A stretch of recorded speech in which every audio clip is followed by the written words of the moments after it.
Hello, and welcome back. Northstar here with another episode of my Hearts Iron 4 Gotterdammerung Let's Play. Now, I've done a number of things off camera, probably partly because I'm a little stressed over real life things and how worried about winning this and not taking forever. Of course, it takes forever if you never play. There's a lot of stuff that have changed. A few done some designs. One of the ones that I hope will work out is this Messerschmitt designed recon plane. It's based on the CAS. I mean, it's technically classified as CAS because you can't build scout planes in small airframe with the recon as the primary equipment, so you need either fighter or CAS designation. With my air doctrine, CAS would give a bigger bonus to agility if that applies while on recon missions. If it doesn't, then it really doesn't matter which one's considered. The bombs don't provide any weight or agility penalties at all when the planes are doing recon missions, because the bomb box would just be empty.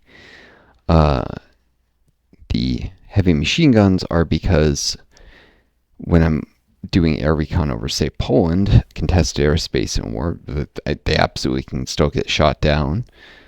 Occasionally enemies will engage them, and they should be able to retaliate. If I'm not mistaken, and realistically they'd be able to. Yes, they're the only things in airspace, and so they're what's getting targeted instead of dedicated fighters. They're going to suffer heavy losses. This doesn't affect how many losses they're going to take to any significant degree at all. It slightly reduces their agility, but I think, but it's about the best aircraft I could put machine guns on, because they're almost guaranteed to have more agility than the enemy, so the enemy won't get agility mitigation. And they're fairly fast fighters, so the enemy won't be getting speed mitigation. It does mean I'm going to lose a little more production costs than getting shot down, but I think that's limiting aircraft in the skies will ultimately be available fuel, and to a much lesser degree manpower, but mostly fuel. It's not going to be industry, especially as I start converting the civilian factors to mil before too long. Speaking of that, there's a lot of things I need to do with my political power. The next is I need to hire my intelligence coordinator, who's about to get an upgrade from this. He should critically reduce agency upgrade time, and I need to start running the passive defense upgrades to my agency as soon as it's created, because I really, really need counterintelligence to reduce the effectiveness of spies, both enemy and neutral. I've repeatedly bugged Parabox about this. Well, or not repeatedly, but I've mentioned it's a bug, and I've even put it on the forums as a bug report. And I've seen others, and they just ignore it.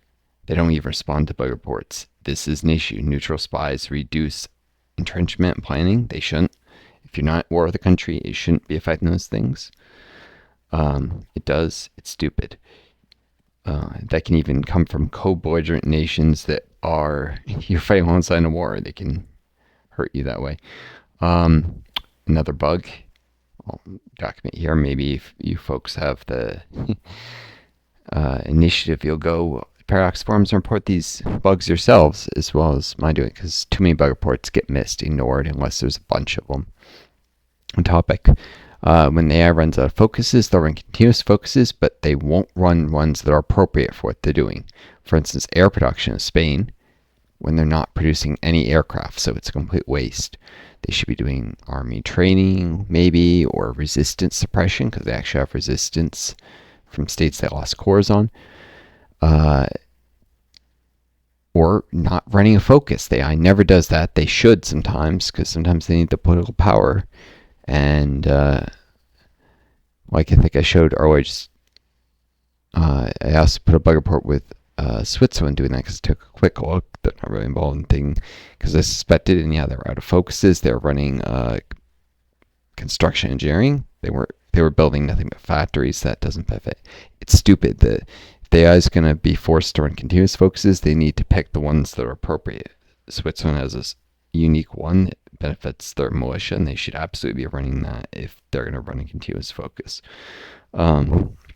Spain should probably be doing naval production or resistance suppression. They're producing ships. They have resistance. They do not need to be doing air production with no aircraft under production. It's dumb. It just shows the paradox has been lazy and won't fix things, and lets them sit forever. Now, interesting stuff beyond that is the Swedes have launched a naval invasion. And based on the bombardment support, they're actually supporting it with a substantial number of capital ships. I'm doing all right, fending it off. 2 of the 3 provinces. This one, I am rushing some tanks and some infantry with artillery there. They'll get there fairly quickly. Let's see, the ones who are fully trained are just these guys who are also in the province. Oh no, they're fully trained and they're in the province that's got railroads, so they are going right in. These guys too. I really don't want to have to fight them on land. It's much better when they're suffering the shore the naval invasion penalties. Of course, I'm suffering shore bombardment, but benefits me. Defenders have advantage. I should be able to get reinforcements in before they take here. This did cause me to look at my construction queue and say, yeah, I'll kick up the coastal forts a little further along here. Be fortifying here. I'm also doing land forts here. I'm going to gain shore on manpower, and I looked in Saxony has some manpower, like 50,000 now, so I may convert some of these infantry brigades into Saxon heavy infantry. I should be more men overall there. Mostly add a bunch of infantry to this template and some anti-air. I think it's 9 infantry, 1 line artillery, 1 support artillery, 1 engineer, 1 support anti-air is the template. So it's not a terrible template. It's better in some ways than these tiny ones, which are about economizing on manpower in combat with higher emphasis on support. But if I can get something that's got actual anti-air, that's important. And using the manpower of Puppet, and that will, they may not be my best division template, but they don't use my manpower, and it's an area that's not likely to see combat for a while, hopefully. But Denmark will probably eventually join the European Union here, now led by Poland. And so sooner or later, I'm going to have to deal with a Danish invasion, probably by land.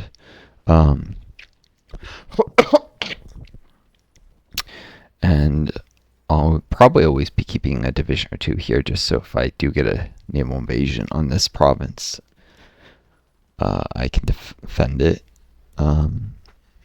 Also, divisions here can reinforce either of these areas if the battle starts turning red.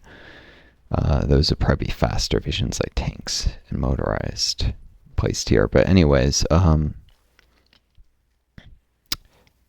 so working on my naval defense strategies and such. Eventually, Balkan you're going to get forts here. When the time is ripe, grab Poznan. With my intelligence agency and enough passive intel and catching some spies, maybe I should be able to get planning bonuses again. And when I feel comfortable, entrenchment, which will allow me to defend this with less, put more divisions here.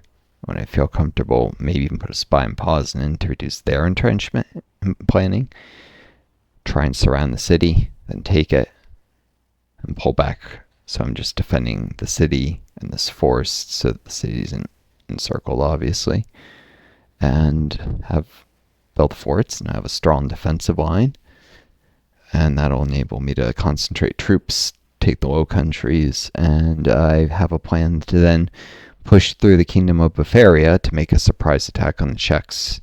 They likely won't be defending this part of the border because it's not the hostile country, and when they're at war like this, they'll probably have all their divisions neighboring me and my puppets. So if I can roll through with fast-moving troops, using this guy's ranger, so faster movement forest with like motorized divisions, I may be able to grab the southern Sudetenland forts here and push through, capitulate, well, take the capital at least, and push through, and then eventually capitulate Czechoslovakia, which will really start to turn the war in my favor at that point, especially if I've solidified the Low Countries first. Then I'll just be on to Poland. The Soviets will be invading Poland eventually. Their not greater good, which I've seen they have greater good on a bunch of nations in their faction for the common good. Their enemies of the people focus will give them a war goal on Poland.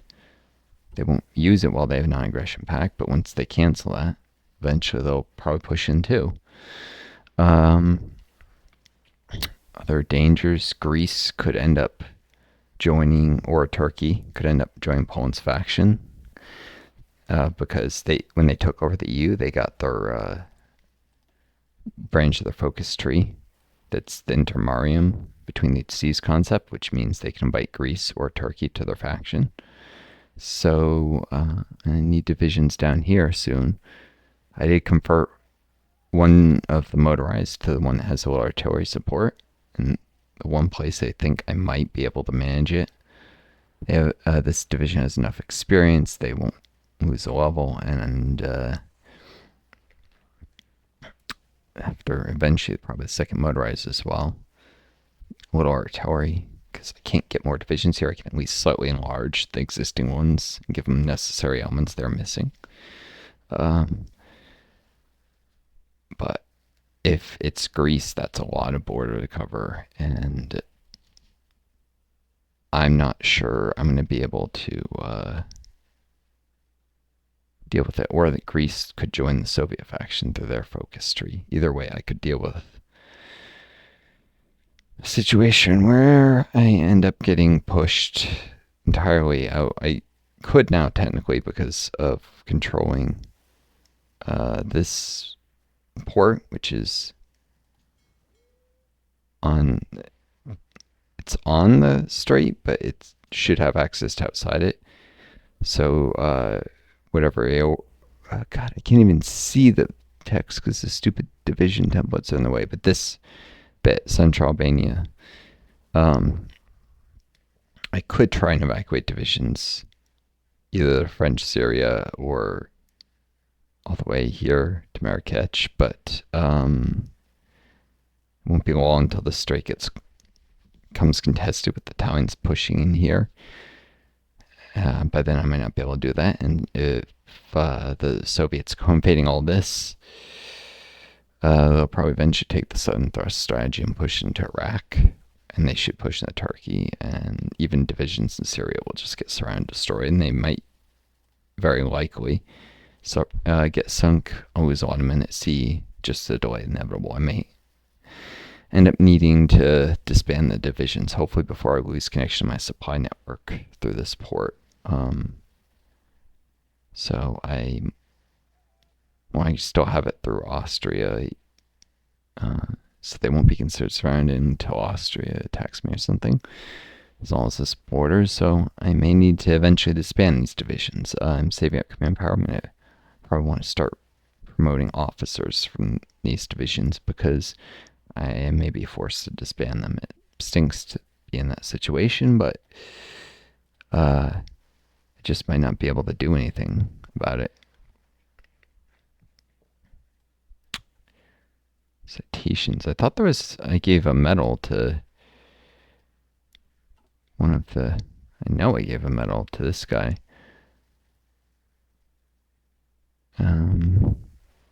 Should tell me. Eisenhower, whatever, it won't. But the division that he was in charge of, I did check, and they actually are still getting the bonuses, so probably not good to do with the divisions that might be surrounded here, but I think he was down here. Would have been probably a division that have many. Probably that division got pulled north, didn't it?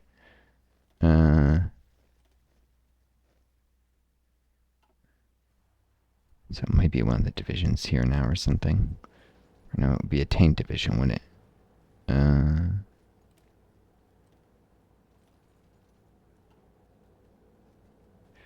I don't know. They're somewhere around.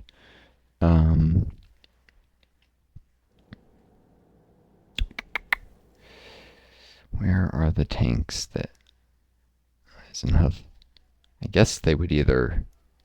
No, maybe they're one of the divisions here, in which case... oh yeah, the 20th Panzer, that's right, isn't it?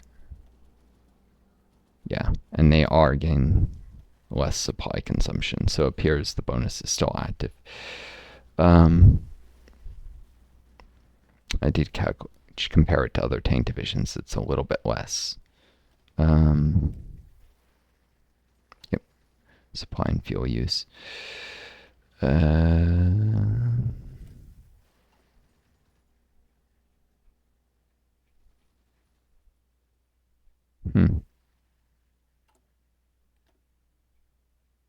Metals.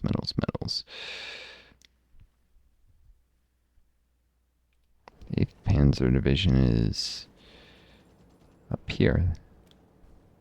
Just out of curiosity, could it, organization, recon, breakthrough isn't useful for tanks when they already have enough, so organization or recon would have been other choices instead of supply and fuel.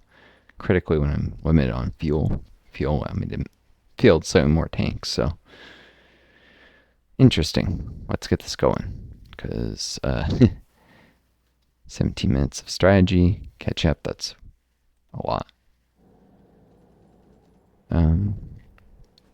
There's this bloody nonsense. Right now it's just Iran, but every time it recalculates, the trade deals all change, and I end up a temporary, well, it was saying like minus 200 steel, because nothing calculates correctly. It's bullshit, and the devs haven't fixed that yet either. I'm starting to think they're asleep on the job, or more likely just ignoring everything that anyone reports as a bug, because their managers tell them not to mess with it too much. Because capitalism, all people care about is, well, all the management cares about is making money. The devs care about their work, but they don't, ultimately they're not free to do anything they want. They are under the power of the management. It's stupid. It's annoying.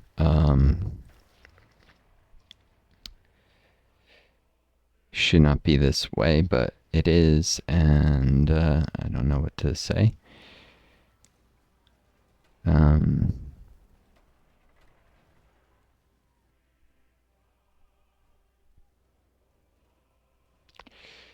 Could have been different if, say, the Cold War ended in what people framed as U.S. victory, the Soviet Union destroying itself illegally through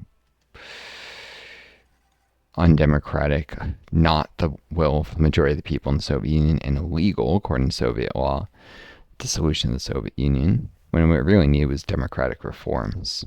Didn't need an abandoned socialism, it needed democratic reforms and some decentralization. Capitalism is a monster that is destroying the world and destroying the planet, so can't say that the way things turned out was great. I'm sure some people hate me and try and hurt me for saying that because they can't bear to see people have other opinions. It's a dangerous thing at the internet someone doesn't like. But look, people need housing, healthcare, education, and capitalism has consistently shown that it denies those things to large segments of the population, the poor especially, and then blames them as if generational wealth was your fault and not, in the hands of, say, your parents. Very often, if you're born into a rich family, you get those things. If you're born into a poor family, you don't.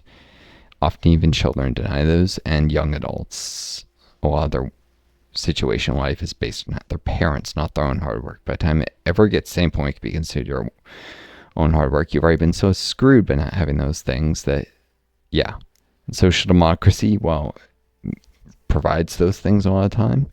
It's at the whims of the rich, of the billionaires. And as we're seeing now with them attacking social democracy in Sweden, Finland, Norway, especially Sweden and Finland, the ruling class will always try, if there's billionaires around, they will go and they will try and destroy those social democracy eventually, and they will succeed because they have too much economic power. You can't have large businesses in the hands of private entities, capitalists. They will eventually destroy anything good in your country, in your system.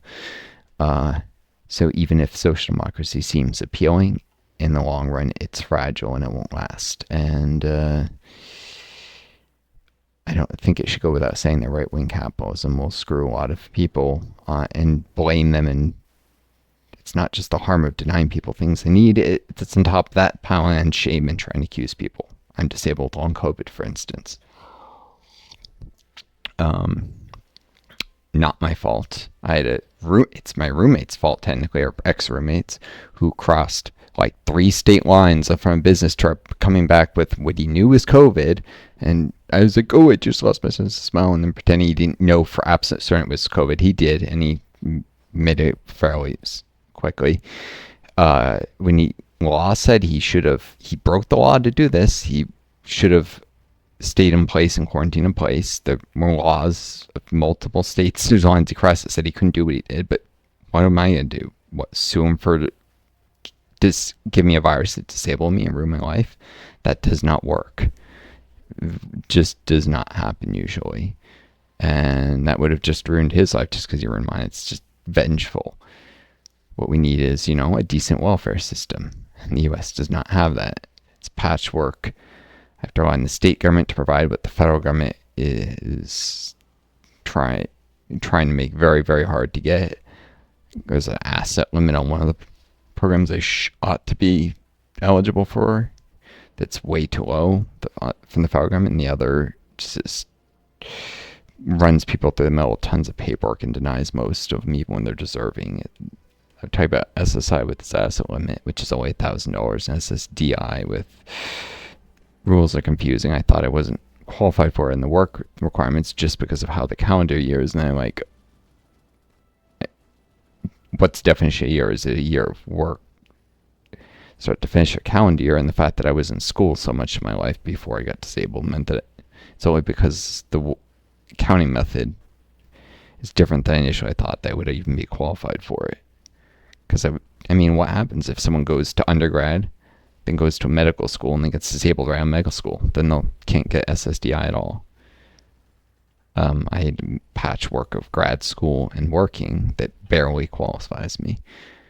But there's other excuses like not recognizing a disability on a list, even though it's clearly a disability, or trying to literally not accept letters from doctors about someone being disabled, and then using your own doctors who have been pressured to just say nothing is a disability.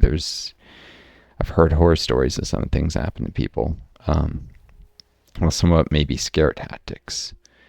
No system should be putting people through these kind of scare tactics, and no system should be denying needed people help. You look at the UK, where people recently starved to death because they were falsely called able to work when they weren't, and withdrawn from their one of food stamps. And there were 4,000 people who starved to death in England because social democracy is under attack there too. What is remains of it there? this is evil. This is the death toll due to capitalism, which when you do any honest accounting of is higher than the death toll due to communism. People who count those death tolls of communism use one-sided methods that if you apply the same standards to capitalism, it killed far more people. Which is not to say that anyone deserves to die. It's to say that capitalism is far worse, and that was considering Soviet Union to be synonymous with communism, when in actuality it was the worst possible way you could do socialism in the Soviet Union. And it was still better than what the US and the UK and such have done. Although a lot of those deaths were in the third world, because capitalism exports a lot of its misery to the third world. Like the Bengal famine, which the UK caused in India. That was part of the death toll of capitalism, often not counted. So yeah, I mean, I play communist countries in this game partly because I think capitalism is a scourge. It's destroying humanity. And I refuse to I will never play Nazis. I may play some other fascist countries just because they're popular on YouTube and sometimes more fun to play, but I at least draw the line there with the Nazis. No way. Not to say any fascist system is good. They're all bad, but of course, why am I still... Alright, I should probably get off the Iranian oil because the Soviets are going to probably invade them soon. And I won't have access to Indian oil. If the Soviets attack Turkey, at least, there's a small chance they might stand up to it, but I've got too much oil in reserve. Excuse me. I don't want to just hand a bunch of factories. I could lose this. Or I suppose if for the common good would have the Soviets invade here with Guancxi-occupied, because they don't even have a land border. And they're a smaller Chinese faction, they probably lose here. And then they have a focus that would eventually invite China a faction. But by that time, the Soviets will be lined up on this border, I think. Or even if they aren't, they'd be able to rush troops before it gets their own territory too deep. They could end up taking control of all of China. That would be with the amount of manpower they'd eventually get, that could put me in dire straits. Just way too many divisions to fight.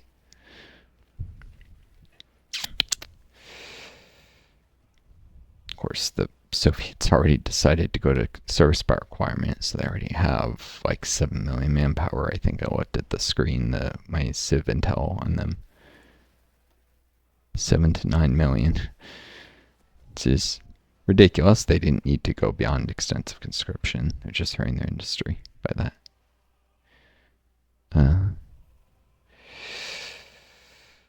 Looks like I am repelling this invasion. So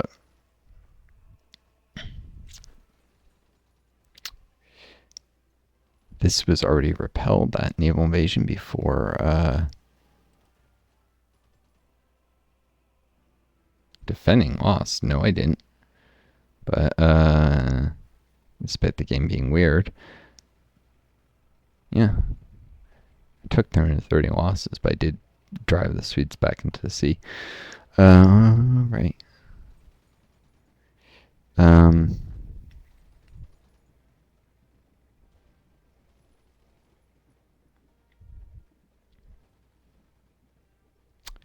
Should probably switch these.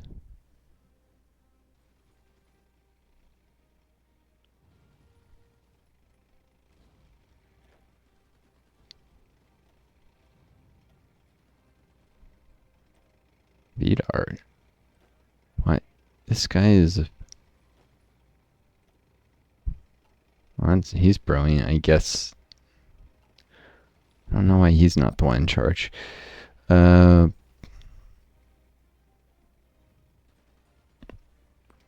send these guys here for now. Should be another 2 days at most. No, actually, they'll never get there in time. I'll send them.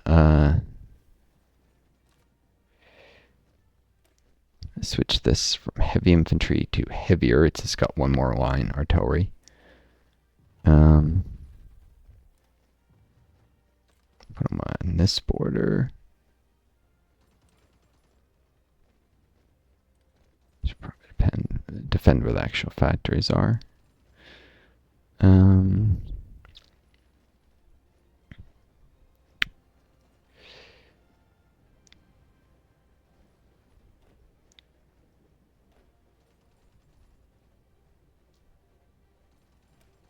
These guys are from Silesia. They're an expeditionary force, so they have inferior tactics and all.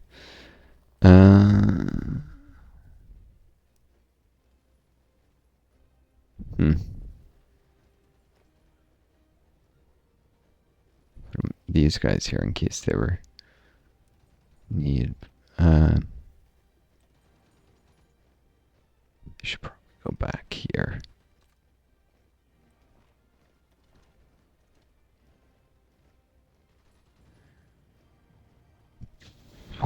They can't get all the way there in a day. Get there. Guess I could technically plan my own puppets. Just keep their plane bonuses up. They'll need to rebuild them actually because they lost it when they engineer spies. All of it instantly.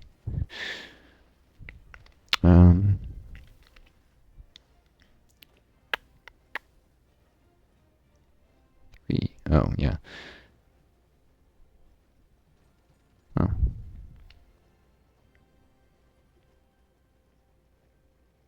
Not my best equipped divisions in this area. Not a high priority for new equipment anyways. Placement equipment, that's mostly for support equipment because I need it elsewhere.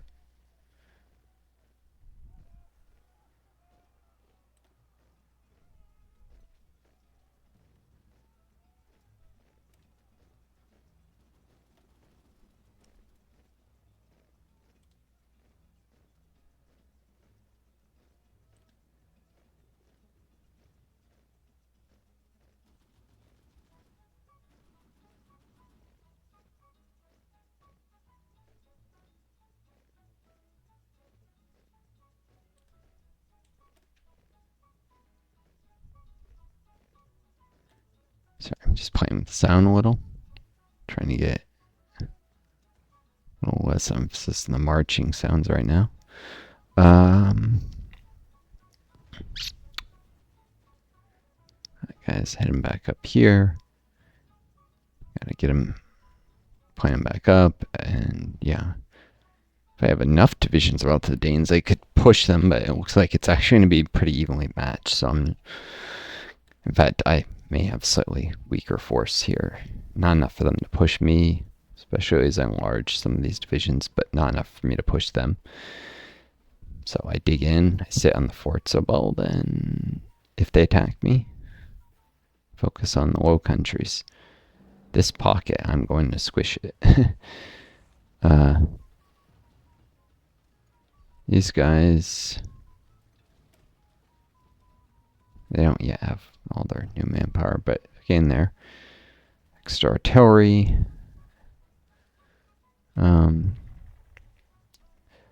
Rebuilding planning. I think they lost some when the division got enlarged. It's a counter against you abusing that.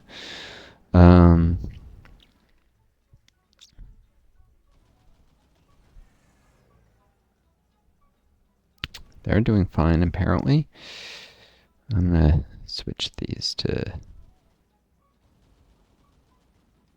have a battalion of motorized artillery as well. And even these guys.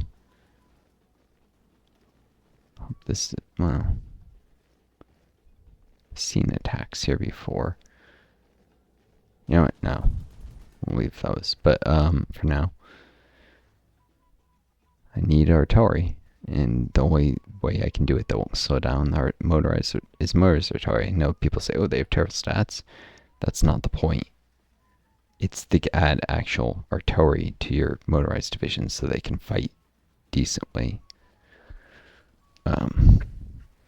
Even with the using motorized to fill in behind tanks is a unit that can keep up with them and defending, you're still gonna need more of them to do that if they don't have any artillery, because battles will last longer, and you don't want battles to last forever because they can't really move very much when they're under attack.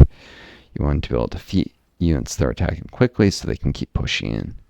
Artillery is a necessary element. As for tanks,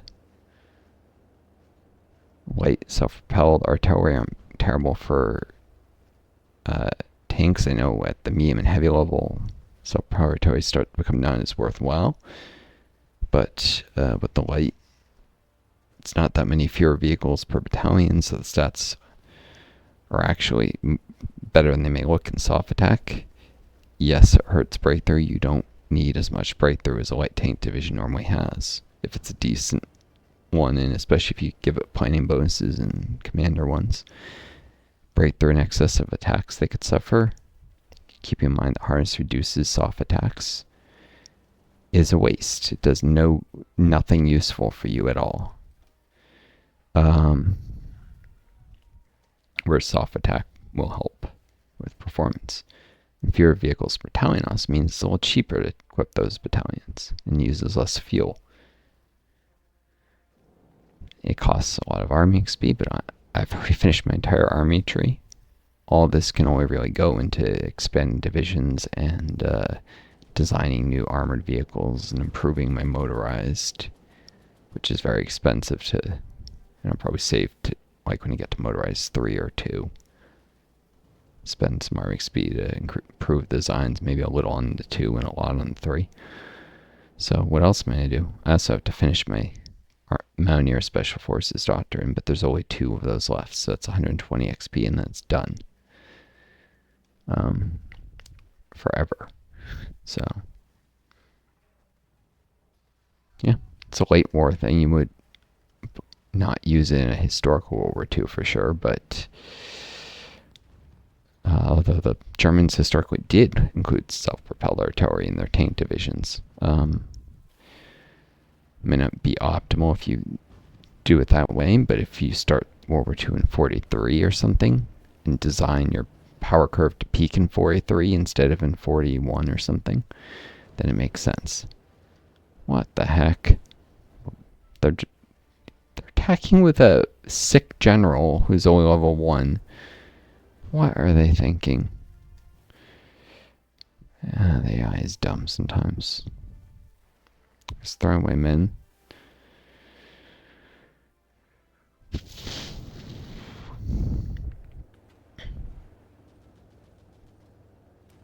These guys who haven't gotten all their men yet are under attack. Fighting with a division that's under strength in terms of manpower, not great. It reduces stats and HP and such. I think they still take losses as if it had a full number, whereas no. They take losses or reduce rate. That's right. It's fighting with under-equipped divisions. It's really bad because that can reduce, I think, 8 HP without, no, maybe it's just like soft attack. I don't know. Let's see, their HP should be a little less because they have fewer men, but if the game isn't all smart, they take losses as if they only have fewer. But if it's not, it'll be as if the full division, in which case they actually take more. But I need to get the artillery there, and they already have full complement of extra artillery, which means they, even reduced a little bit, should still have more soft attack.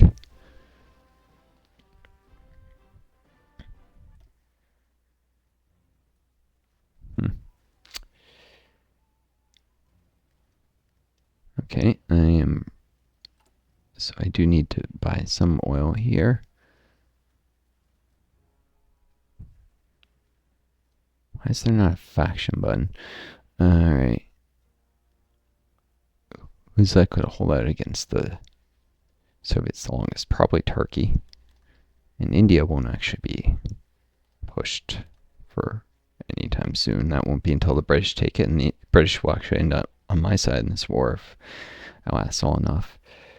So, yeah, I don't mind building up India, and Turkey will probably hold out longer than Iran if it comes under attack.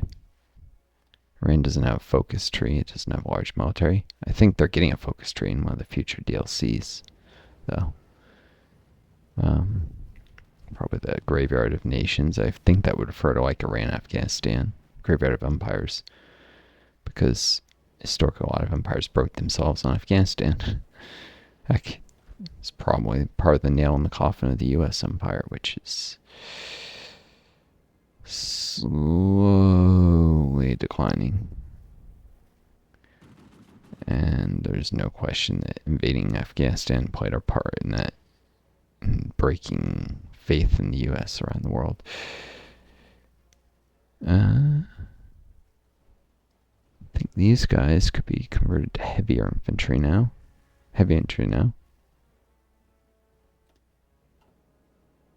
And these to heavy or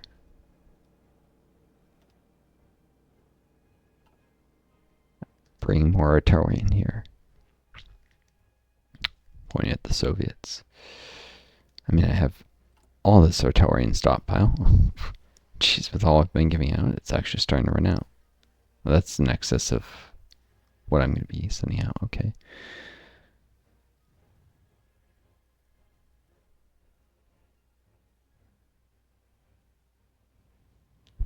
Numbers are wrong because it's looking at high and large stuff, but alright, well, giving out most of the artillery in stockpile. I do have tons of anti-air. It's probably because I'm upgrading a lot of this is anti-air 1 as I start producing anti-air 2, which this should start getting sent out. Once all the divisions on anti-air 2 will probably need to reduce factories in anti-air. I tried selling the market and people won't even buy the anti-air 1. You know, it's decent, like, if you have the manpower, add some of it to divisions and it'll provide a little heart attack against tanks. But, it's a budget version of anti-tank guns.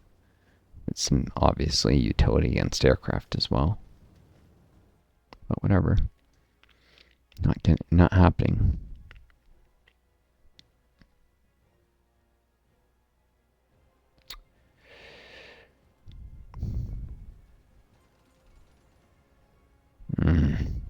Just keep attacking here.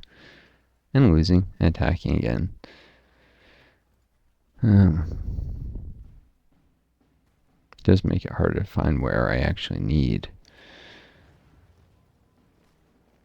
Yeah, their entrenchment got reduced when they enlarged the division, I think. Oh no, it didn't. They just never got the chance to fully entrench. Probably because of all the attacks.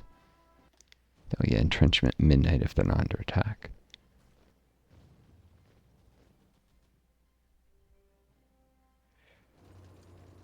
I keep trying to wear it on Italy, and I think Italy's eventually going to run out of manpower. Yeah, so it might actually work. Of course, that's only extensive conscription. Yeah.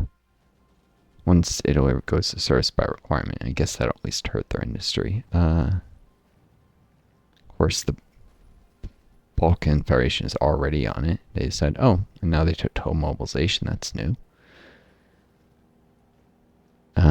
That's good. That's smart. That'll allow them to build factories faster and eventually convert. They can take women in the workforce for if they need more manpower, but they were sitting on a solid 1 million, so they don't need to it immediately. Yep.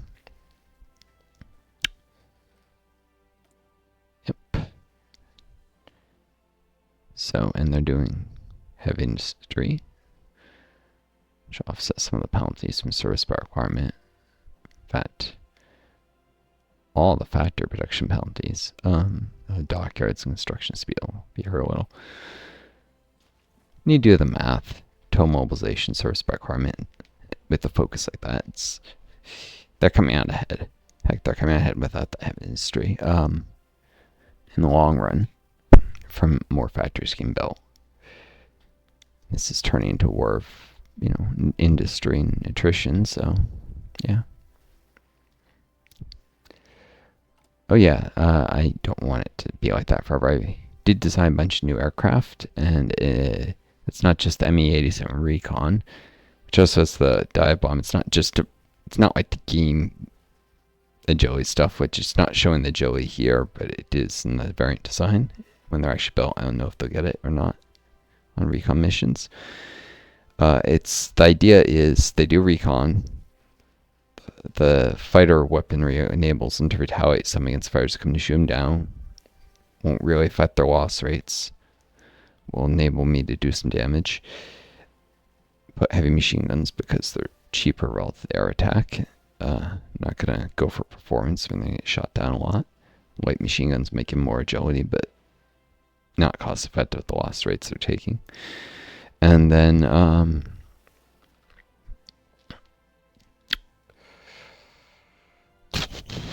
once you can actually build up intel from air recon past, there's a cap on it, and you can build up past that, which gives you a buffer where you don't have to run the mission. So when I actually launch a move on pause, and if I built up past the cap, then I can switch them to dive bombing, and they can provide some support. Assuming they don't have enough dive bombers elsewhere, and I have too much combat with engaged. I only have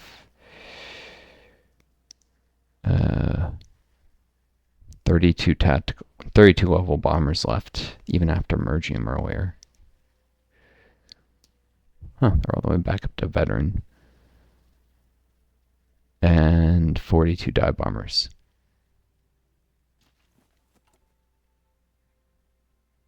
Veteran air instructors, useful, but yeah, so I'm running out of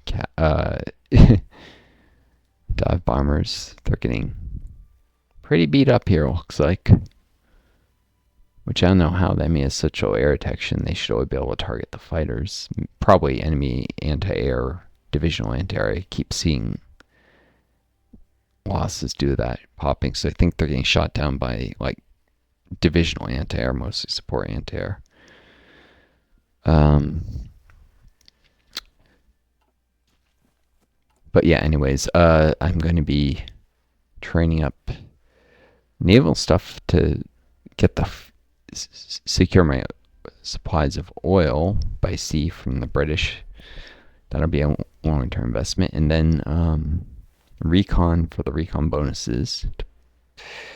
Actually went on land heavy fighter trainer, because eventually I'll do heavy fighters that provide more air superiority than normal fighters. And if I've got a lot of fighters in the air zone, they shouldn't actually get targeted versus higher agility, higher air attack fighters who are a more immediate threat, and they're the ones, so they won't actually suffer many losses despite being easier to shoot down and give me a little more air superiority. Certainly, if I push them into an air zone where they weren't before, right before the attack, even if I suffer heavy losses for a while, it'll enable me to get 25% more air superiority than a normal fighter. And they cost about the same, so it can help me push. But what I don't have is going to happen is I'm going to start upscaling dive bomber production too.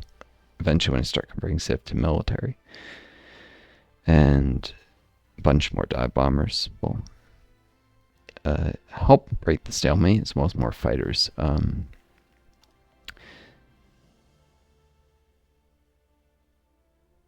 Now, I did look. I could design dive bombers with Messerschmitt, my fighter designer, and they're even faster, substantially faster, 20%, which should reduce their losses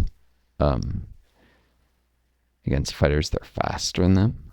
Although I don't think there really are many faster than them right now, but eventually I could do that for more survivable dive bombers. You don't want enemy fighters faster than dive bombers, so they'll have bonus in shooting them down. Aircraft get attack bonuses against slower aircraft, but you don't need them to be, once they're as fast as things trying to shoot them down any further is useless, except for making the defense turrets a little more effective against enemy fighters.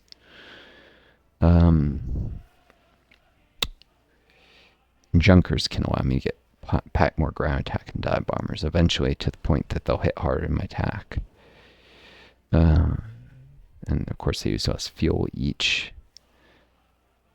And their faster speed makes them more survivable in tactical bombers. So that's why the tactical bomber air doctrine tree has more bonuses to gaining air superiority at the beginning, because you need it. If you use tactical bombers, they get shot down much easier than dive bombers. That tree really needs buffs, though. It's by far the weakest tree. I think gives the weakest bonuses to your ground divisions. Even the heavy bomber one gives more. And the way that they've built things, dive bombers are better than TAC for ground support, because they're way more survivable because of speed. I think in the past I didn't think they were good because it was getting air defense icy cost, but I forgot about the speed bonuses. It's their speed that makes them better. Rather, the speed attack bonuses against tactical bombers fighters get. Without those, tactical bombers would actually be better. Freaking French keep sending divisions by sea, and they keep getting sunk by subs. I hate the AI does this. And it's, since the French don't seem capable of keeping a navy at sea, it's only affecting my faction. Is part of why eventually I might lose. The French are already out of manpower. They probably don't have any political power, so they can't raise their conscription law. If the French keep doing this shit, they're gonna... I mean, they're already too late. They're not going to be able to replace any losses here, and eventually... This is bad. The AI needs to be programmed to not send divisions by sea when they keep losing. They can't defend convoys in an area, they shouldn't be sending divisions through it at all, if possible.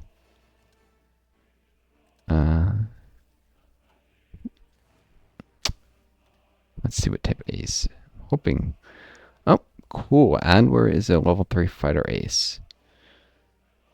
Yeah, I did put one... Because I was looking at the wiki and remind myself how air combat works. The fastest, heaviest hitting divisions, fighter wings tend to get targeted the most. And it based on air detection, at low air detection, the slowest, lowest air attack divisions. So, divisions, air wings don't get targeted at all.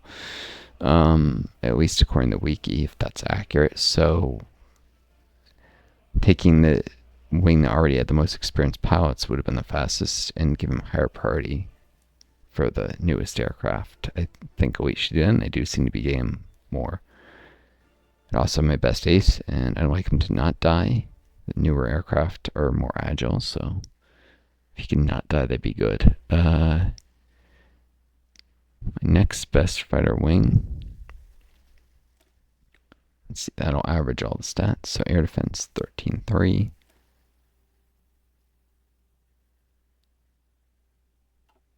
Okay, this is my next best fighter wing. I want to put... Oh, where is... Oh, that's the... No, he's a fighter. Oh, no, he's a Cass. No, I may be mixed up. It may not have been Rudel I got. It might have been just a fighter ace. Not a good one. No, here we go. The Bond Knight. Ludwig Bond Knight. Yeah. Risk him on what are not. Yeah, there. So the reason why, so with all these fighters and my fighter wings being better unlike any of the Bulgarian ones, it's just my wings mostly are getting shot down, none of the Bulgarian fighters. which is why I can't seem to stay ahead of losses, even though the loss ratios are very much in our side's favor.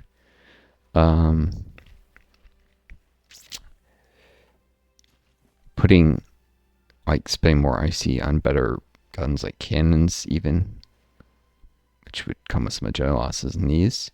Not as cost effective as putting just one set of heavy machine guns on the recon aircraft here, because well, cannons would come with agility cost, and if I not upgrading these fighters in Bulgaria too much, eventually the Bulgarians would just surpass them and not and it would be theirs who do most of the damage and get shot down the most instead of my fighters. Or if I start losing too many, but it's not a choice between my fighters and nothing. It's kind of a choice between my fighters or Bulgarian fighters doing the killing. So better spend the IC on producing better recon than putting more on these production lines and let the Bulgarians take some of the losses.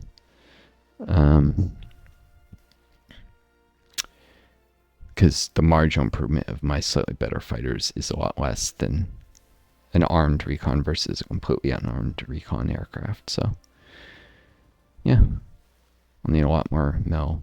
I'm definitely going to have to turn some Civ into mil eventually.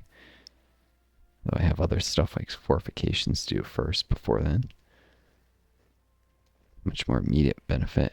Once I finish building mill in my puppets, and then forts and a little infrastructure here and there. Ostmark is kind of lower because I want to fix the infrastructure first. And Ostmark anti-air guns because they'll eventually suffer bombing Soviet aircraft or EU ones in East Germany, where I only have the ones in Brandenburg. Only 5 anti-air guns in the whole zone, since my puppets are neutral to the war. If I built there, it wouldn't help me. So to make strategic bombing less sustainable in the whole air region and prevent the forts from getting bombed. And then, somewhere around the time of this, start converting Civ to mill. Annoyingly, all my scientists disappeared with the Second German Civil War. I have none, so I have to spend our political power to hire. Although, first I gotta expand the intelligence agency. And Moiser could use, and Oppel could both use traits. Mechanical genius, most likely. Now those are really worth spending the political power as that. And Rheinmetall will be big enough for that soon, and I need to expand conscription and go to total mobilization eventually. So I got a lot of competing things to spend political power on. Which is why my next thing needs to be embrace civil liberties for the political power gain. Even though that make my puppets start gaining autonomy. It'll help with compliance if we had any occupied states that mattered in. I don't. And then expand social welfare, because at that point I'll have the popular spirit that can be improved with this. And I can get the weakened manpower, and then women's rights and equality. Grab that, get women in the army. Even references it in the focus. It's not just women in the workforce. Women are allowed in the army. It's like prevents you from taking women in the workforce, but it's a better version of it because there's no stability penalty for the communist spirit. Because it's full equality, full legal equality, as opposed to the half-ass U.S. in World War II, where women were kicked out of the workforce as soon as the war was over. A lot of them from like the military factories and critical civilian war industries. Basically, women were allowed to work when it benefited the system, and then in winning a war, and then when it didn't, the reactionaries just kicked them right back out. Because oppressing women was an interest of the capitalist system at the time. It allowed them to pay women a lot less for their work. I mean, women still make less for the same jobs today, but it's closer than it was in like the 50s and late 40s. The pay gap is bigger. I mean, that's what it boils down to. What's in the interest of the rich? Because the U.S. is not a democracy. It's an oligarchy controlled by the rich. For sure now. And was very much trained that way even back then. FDR rolled a little of it back, but after World War II, it already started to head that way again.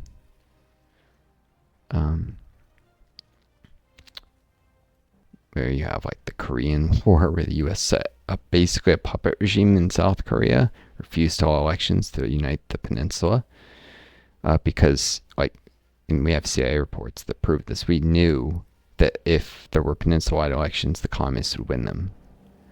There were enough people in the north, and they strongly enough support the Communist Party, even if most of the people in the south voted against it. The peninsula-wide elections would see a communist government throughout all of the Korean Peninsula, and there was a substantial communist minority in the south. So it was definitely going to happen. And so rather than respect democracy, what did the U.S. do? It insisted in trying to keep two separate countries so it could keep its pup in the south. And that led to the Korean War, because it would be like, well, it'd be like if the U.S. has a civil war. The Confederates are driven to Florida, and the British came and said, you can't take Florida back. If you do, well, we're going to station troops in the mountains between Florida and the rest of the U.S. There are mountains there. So this is more realistic than it might seem. They're not showing the map. There's actually a series of low mountains up here.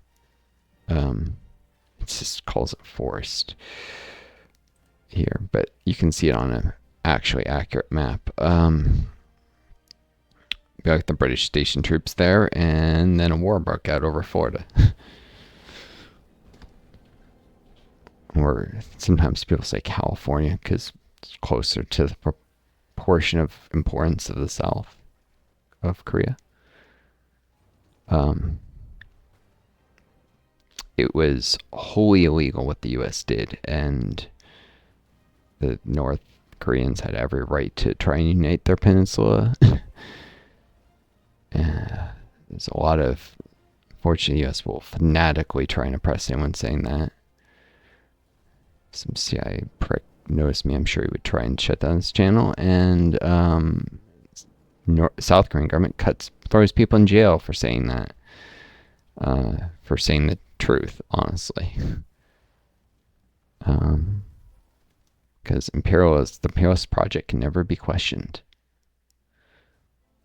For what it's worth, this channel flies below the radar, and because it's so tiny, no one's going to notice, but I'm speaking the truth here. I mean, there's no question you don't have the right to divide up a country and not allow it to reunite just because you don't like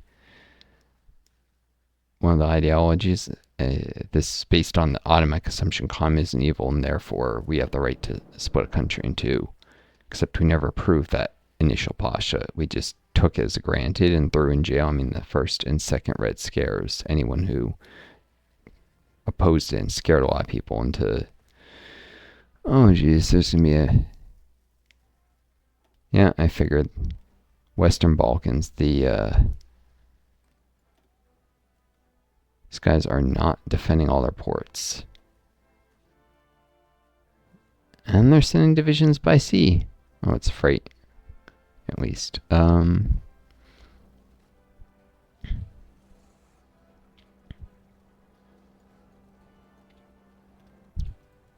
Alright,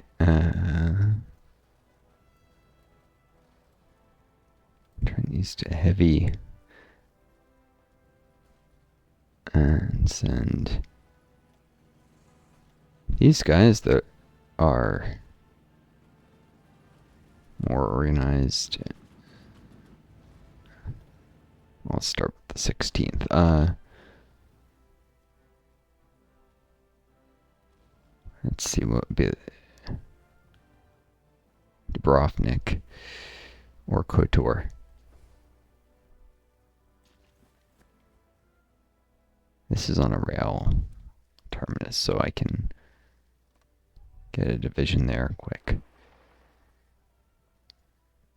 4 days, geez, that's slow.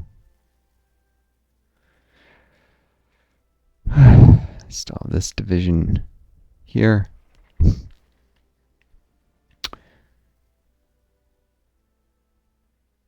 Turn it more artillery. They're single-handedly holding off naval invasions, so definitely need the artillery pointed at the sea. There's just too much area to defend, and the Bulgarians are throwing away equipment, moving divisions across the sea just to get sunk by subs for no reason. So, I wonder if the AI would respect if I set this to a no-go zone. This channel. Maybe the Adriatic. I would never want anything crossing here. It would just get sunk. Maybe it'll make the AI be smart and not send anything as well. These are deadly sea zones where anyone who tries to cross it will just be murdered.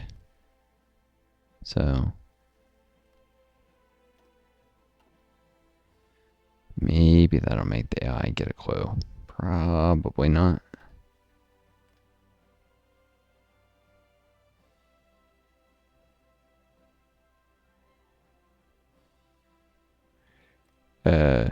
Okay. These have to be yellow, actually, or else I won't even be able to get the unlease. Darn it. But I can definitely set the English Channel and the Mediterranean off limits. Maybe it'll make the eyes wisen up. Probably not. They probably don't care what I do. Ooh, okay. Saxon heavy infantry. Fortunately from this Saxony, not from this area, which in ancient times was called Saxony.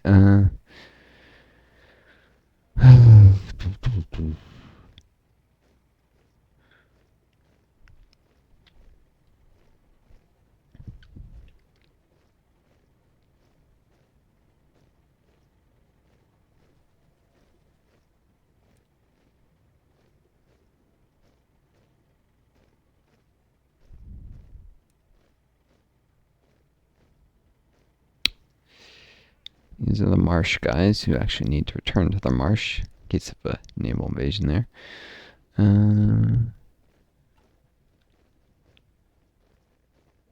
Need someone defending here.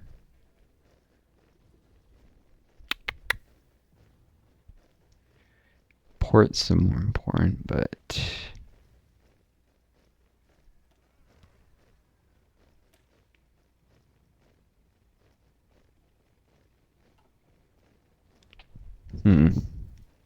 tanks are fast moving, can defend city, reinforce city as well though.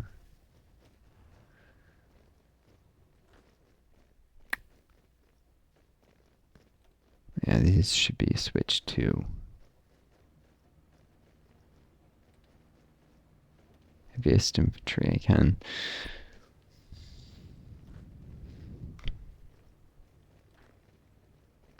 Probably need to pull some divisions north.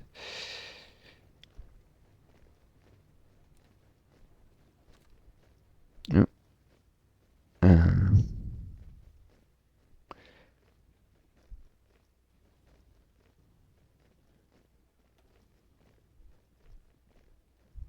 Adding artillery so I can hold the coast with fewer men, because I have enough industry and enough artillery stockpiled for the artillery. I don't have much manpower left.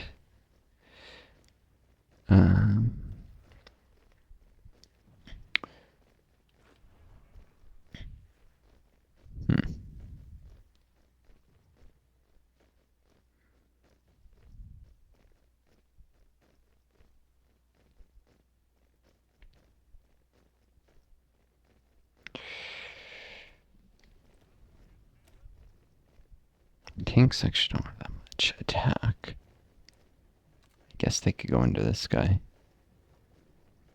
Julius Wiedemann.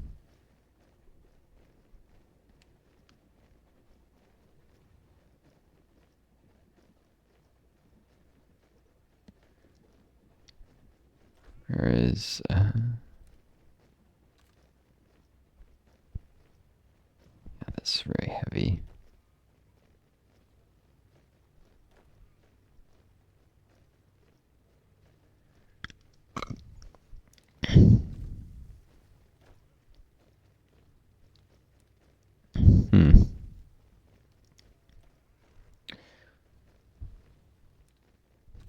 It's the heaviest ones. This division.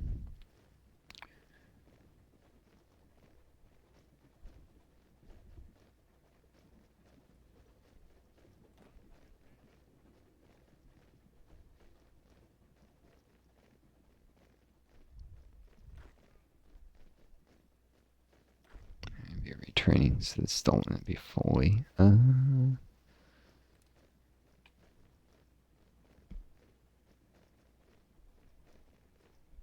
we go.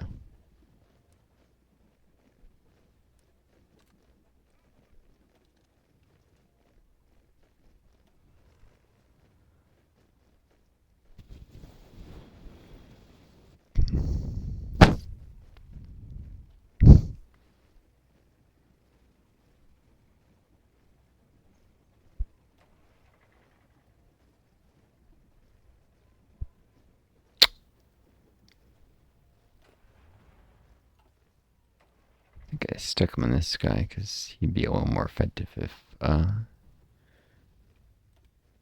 a need, but they need to finish their training. He wasn't doing any exercises, and I thought they need to reorganize. Yeah, they could probably go to Bremen next. No particular defense penalties in cities.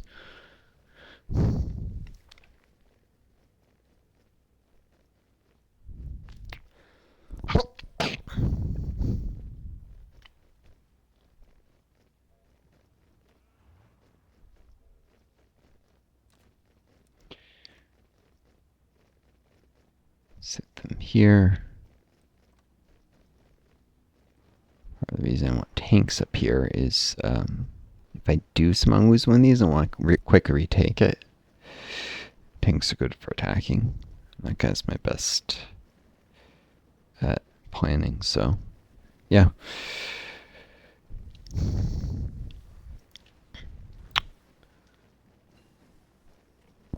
Cool.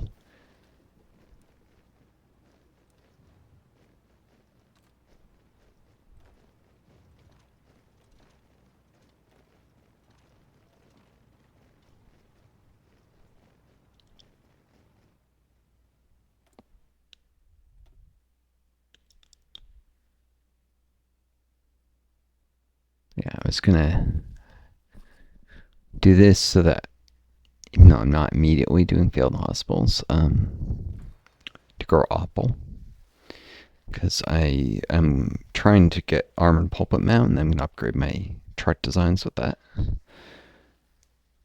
Probably should just upgrade them earlier. There's a lot of traits that built up with them. Stupidly, I did steel cargo bed at the beginning, which provides the penalty of extra resources consumed, including critically rubber, without any of the benefit of the reliability until you upgrade the design. So if I'd known that, I would have made that lighter, because I'm running a slight rubber deficit, so that's actually making this a little bit worse.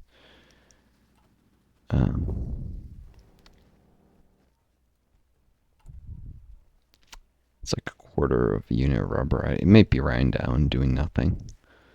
Or it might be making the deficit slightly. Let's see. Be affecting these 10%. Okay, no, it's running down, so it's not actually hurting anything, but still, some of the traits are beneficial, active, like production output, Ford facilities, and mass production. I think I'd had to wait on getting those way long ago.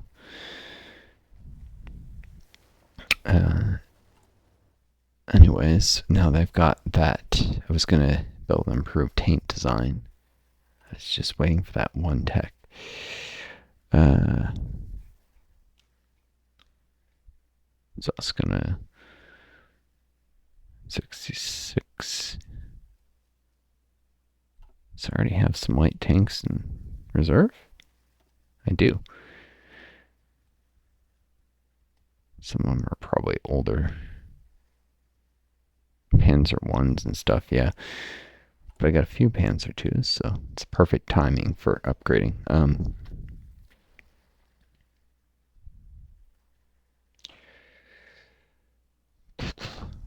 Gonna upgrade the armor. I don't care about the speed loss because they get mixed in with foreign designs sometimes that are slower.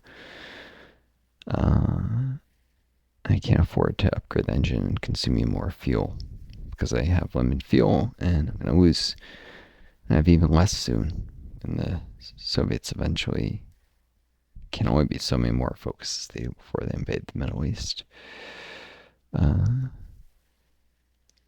Could upgrade the radio, but they have plenty of breakthrough right now. I was going to upgrade this cannon, which is part of why I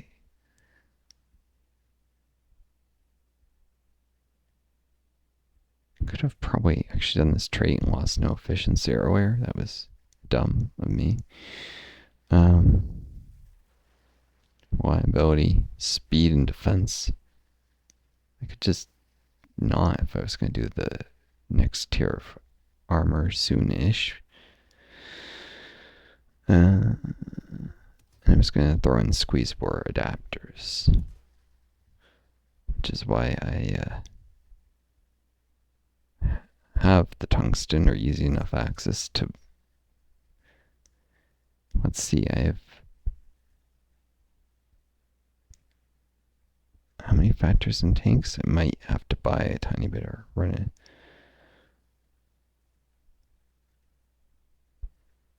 $10. So yeah, this would put me -1 tungsten. I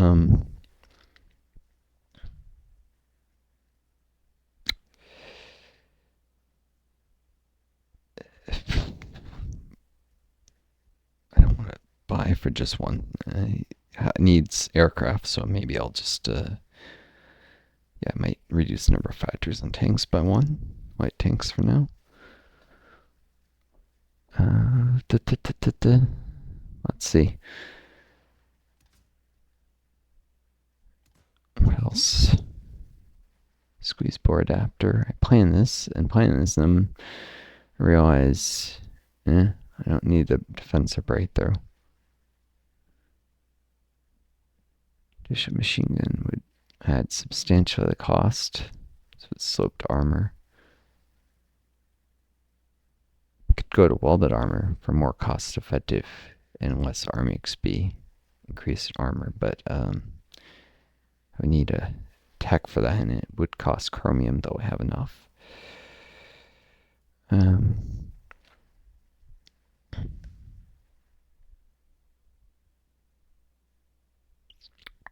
Eventually I had maintenance companies, so I'm not even that concerned about reliability.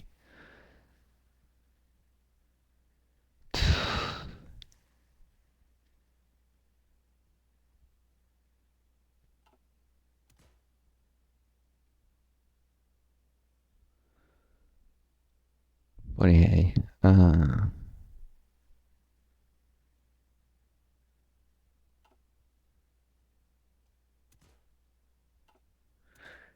I might benefit from a tiny bit extra defense in some of the light tank groups. When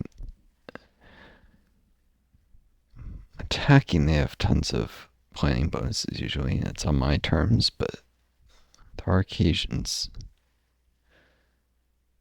down South Baso, it's too big an investment to do a heavy machine gun. It's not super cost effective, but I can only add so much artillery to my divisions, and it reduces work. This won't reduce organization, so yeah, I'll throw an extra machine gun on. That's realistically like a little machine gun to keep infantry from climbing up on the tank as easily. 2-man turret is enough. Breakthrough is adequate. I'd go to, let's see, this is an improved automatic cannon. I'd go to close support gun, but for even more soft type, that would kill their piercing. And there are sometimes they have to fight other light tanks now. Not often if they use anything that's more anti-tank focus, like improved small cannon, which give them a lot more piercing. So, yeah. Improved automatic cannon. Limited anti-armor performance, but enough for the tanks they've seen. Eventually, they'll be outclassed. And depending on when I replace these with advanced light tanks, I might eventually throw easy maintenance in for cost reduction someday. But yeah.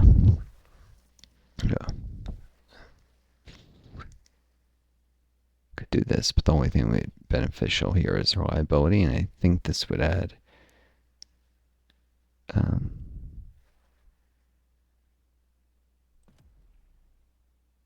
just a check. Yeah, that would cost 5 army XP. I'm not going to do that right now.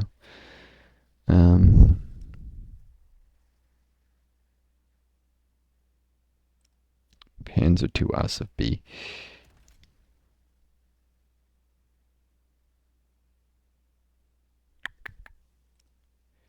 You know what? I prefer this naming, 2B, instead of the Aus of whatever. I'm going to start producing some Panzer IIBs.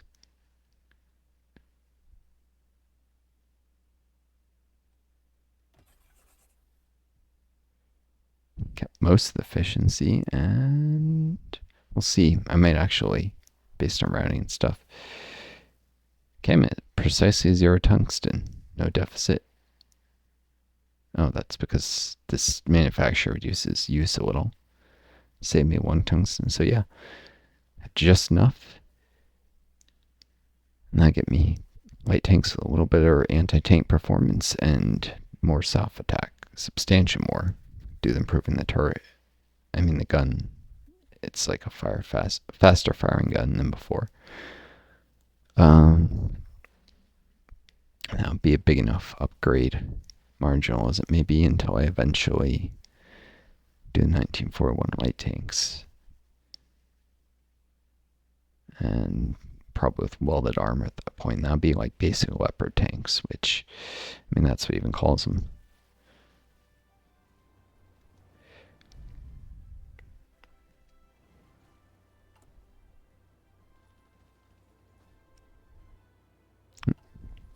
All cool. Eventually, I want to grow Henschel up because they have the best traits for designing light tanks. Oh, these guys were designed by...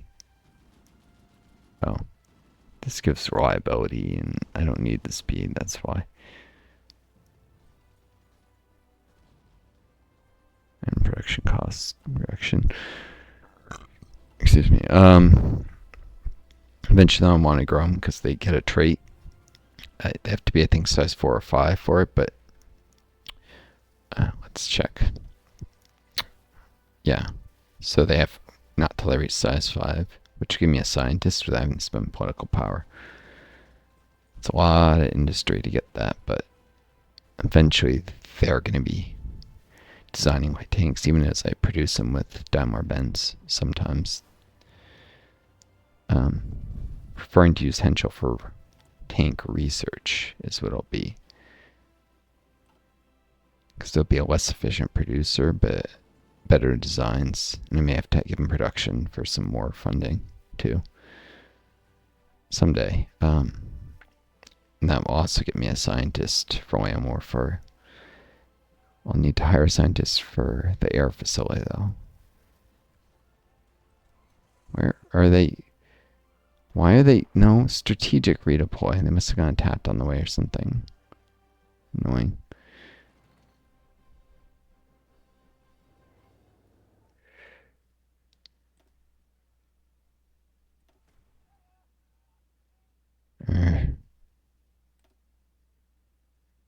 Where am I seeing? Oh, this is on lease for my puppet. They're sending me stuff and they're getting raided. Lovely. Eventually I'll be able to station aircraft here and send them out so when my convoys get attacked.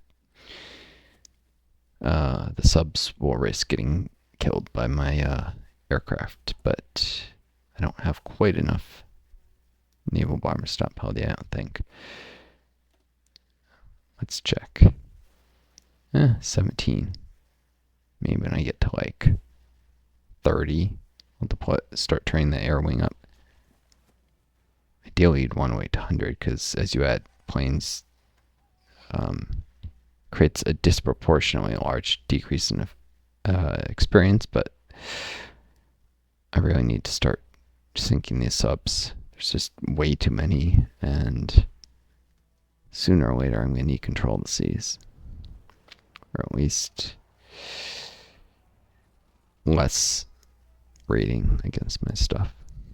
A lot less.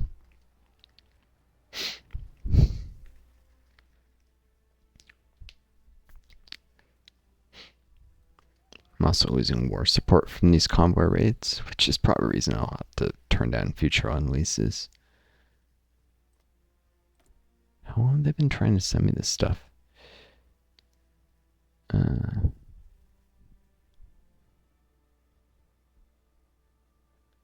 gotten some of what they're sending, but I'm losing war support from all the convoy raids. So eventually I'll have to just stop accepting. That gives me combat buffs in my core territory, like here and here, importantly, and it also gives me command power income.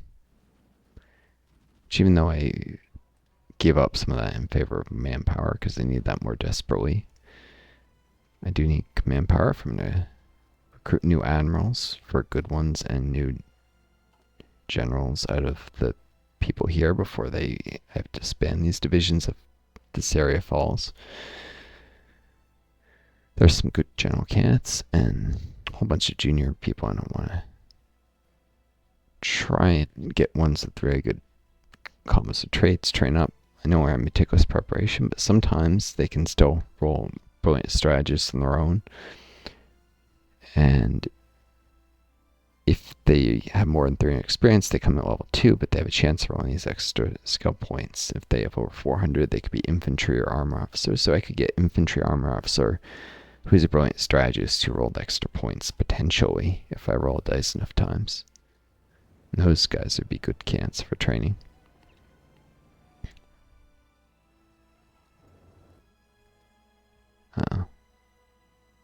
Well, I did promote some of the just brilliant strategists I got before, like Max Schwabenland, Walter Koch.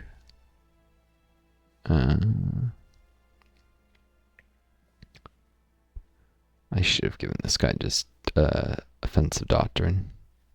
He'd get countered anytime he tries to do assault, and shock and assault requires more artillery than most of my divisions have. Except now the newer, heavier ones can assault, but you just get countered trying to roll either tactic is the point.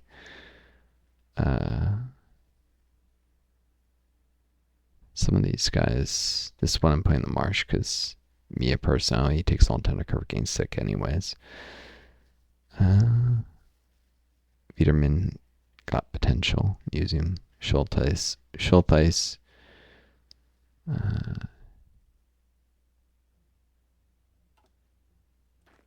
He's in charge using his slate bonus and logistics. He's got these divisions who are also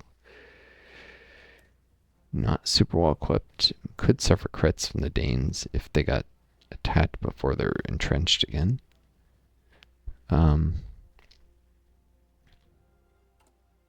Once the guys are trained up, probably switch him.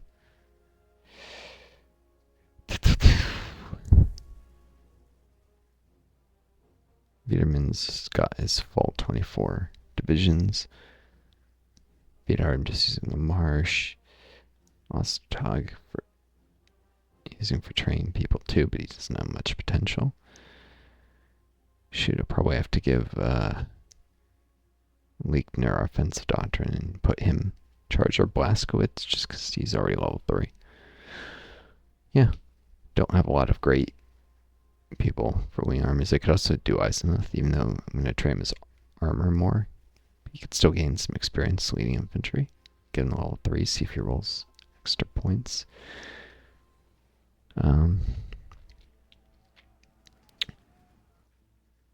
Trying to get better generals so that I'll suffer fewer losses when I push all the way to Moscow someday, if I can manage to.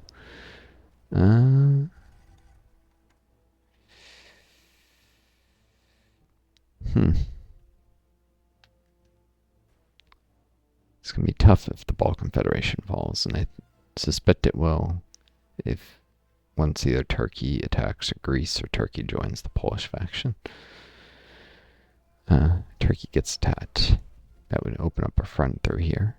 Maybe it might be possible to hold Istanbul if they're attacked, but if they're attacked, then Greece will join the Polish faction. Either way, it's all... There's just no way, I don't think, to hold there. And it's just going to be me and France. And France is out of manpower, so just... Gonna be relying on the British getting pulled into the war. And the Soviets eventually turning on the EU. Which will cause, obviously, Poland to fall. And if I take the Low Countries, everything that's pink on this map, I can potentially puppet so like this, because the Soviets have some trouble retaking Sweden. They have a share land border. Norway could get invited into the faction. They also don't share a land border with the Soviets. Denmark could, which should bring Iceland. So it's me, France, Spain for sure, and then maybe more stuff gets invited in, and I capitulate the Low Countries, and I can puppet those countries to force them into my faction, and have enough industry that even without the Balkan Federation.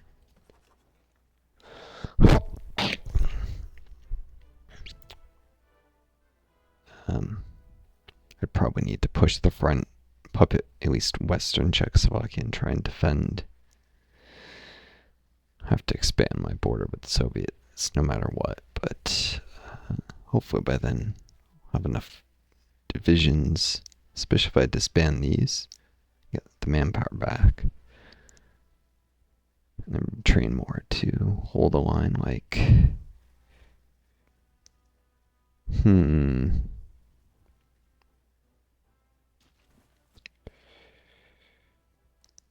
Probably want to... Western Slovakia, Moravia. There's a mountain here. So... holding Western Slovakia into Helsinki, probably, I guess. It's going to be tough, the number of divisions the Soviets throw at me, but probably doable. Poland's much more flat. It's going to be harder to hold there, so probably just around the Poznan line.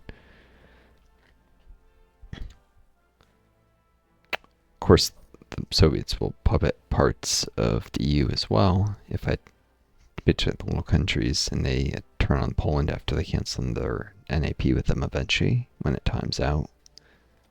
It can't be canceled for the first year, but after they may, if they have a war goal in them. Like if Hungary, probably let them puppet areas they can't defend. Or maybe I puppet those areas knowing they'll take it, but at least like if I puppet Lithuania and then they take it, Lithuania has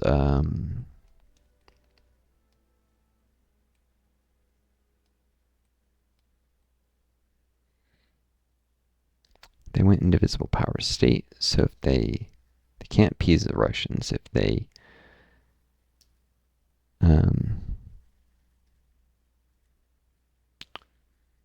end up not taking this time, and I'll notice if they're taking this by the increase in communist support.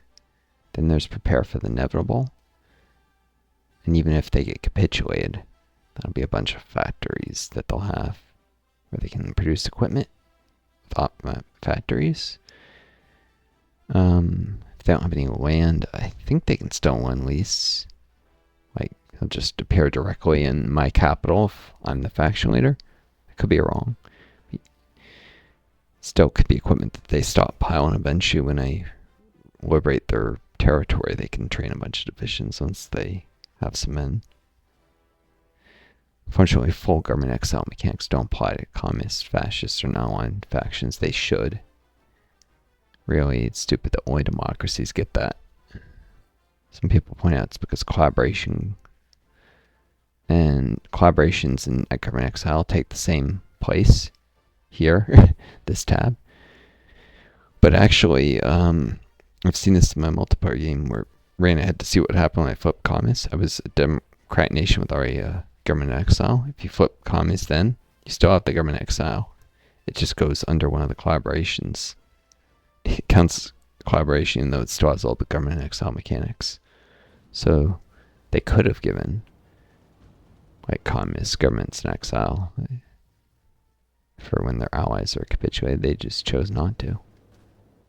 I have some probably nonsense idea people would only ever be loyal to democracy and no other ideology would people be willing to fight in exile.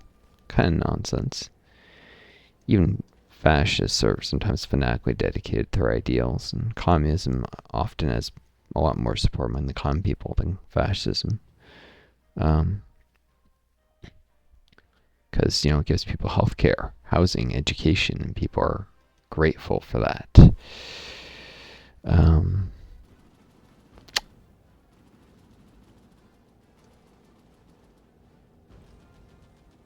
This idea that everyone in the Soviet Union was miserable and hated communism is a lie, very much. Like, there was a referendum on maintaining the Soviet Union right when the Soviet Union was disbanded, and the majority of people in the Soviet Union voted to keep the Soviet Union. There were 3 options: disband it, keep it, or keep it with reforms, and the largest number by far was to keep it with reforms. And then there were a lot just to keep it.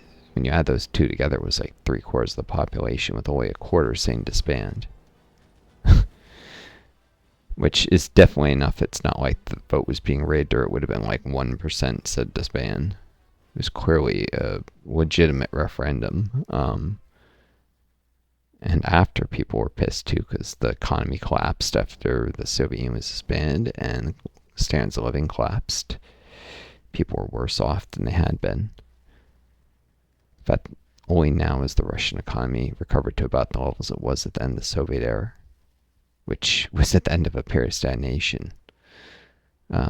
Things have been better in some ways, relatively speaking, in the late 70s than they were in the late 80s. So,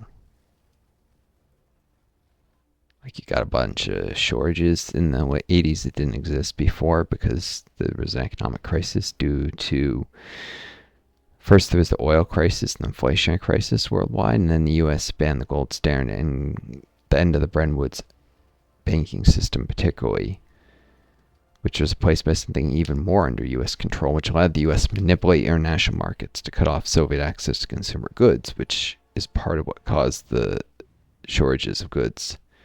Also, then to deal with that, Gorbachev ham-fistedly pushed through economic reforms that were very poorly implemented. Some of the people in his administration wanted the Soviet Union to fall, so they intentionally sabotaged things. Like, we now know some of these people are literally on CIA payroll. Some of his cabinet members, particularly the guy in charge of media, but I think some people in charge of some of the production reforms too. And so workers' cooperatives, which were supposed to be, a more democratic way of organizing production that he pushed, which, cool, except they ended up getting subverted into organized crime taking over a lot of them. And that's not cool. And there was a lot of theft of, famously, there's films about like whole car factories where like 90% of the production got diverted to organized crime syndicates taking all the production and selling the stuff off in the black market. That never happened before. That was in the final years of the Soviet Union due to economic reforms that were in a more capitalistic direction, because it wasn't just workers' cooperatives, it was limited free private enterprise that was allowed under the new rules. And yeah, the time to do that would have been in, like, if Bukharin had come to power and or returned to NEP, that would have allowed more limited, small-scale, petite bourgeois enterprise without a return of the super rich who can threaten democracy in a country.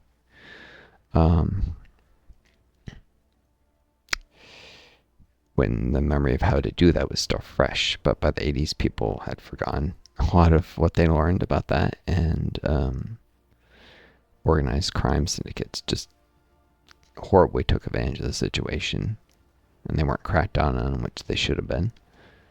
Because, it's authoritarian to go mass arrest leaders of the mafia. No, it's not. Like, Gorbachev was terrified of seeing the authoritarian. He wouldn't even crack down on the crime syndicates. A lot of his underlings got involved with them. Especially some of the people who wanted to see the whole system fall. So, you have literally organized crime stealing everything in sight. Your system can't survive. And that was a new thing in the 80s that, I mean, shouldn't be surprising with the Soviet secret police hunting down organized crime before that. That was not the case in the past. Theft of production was much more limited before then.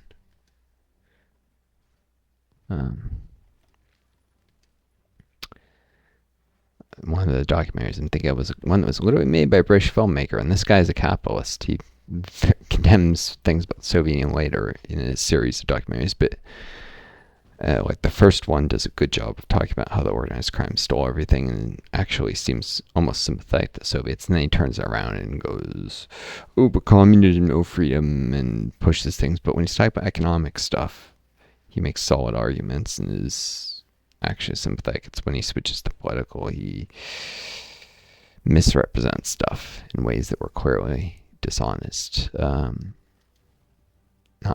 that there weren't definite problems, but guys started equating the idea of free markets with freedom, which is nonsense and utter propaganda. One wonders if he wasn't pressured to say these things by, like, after he did his first documentary by intelligence agencies who thought he was, I don't know,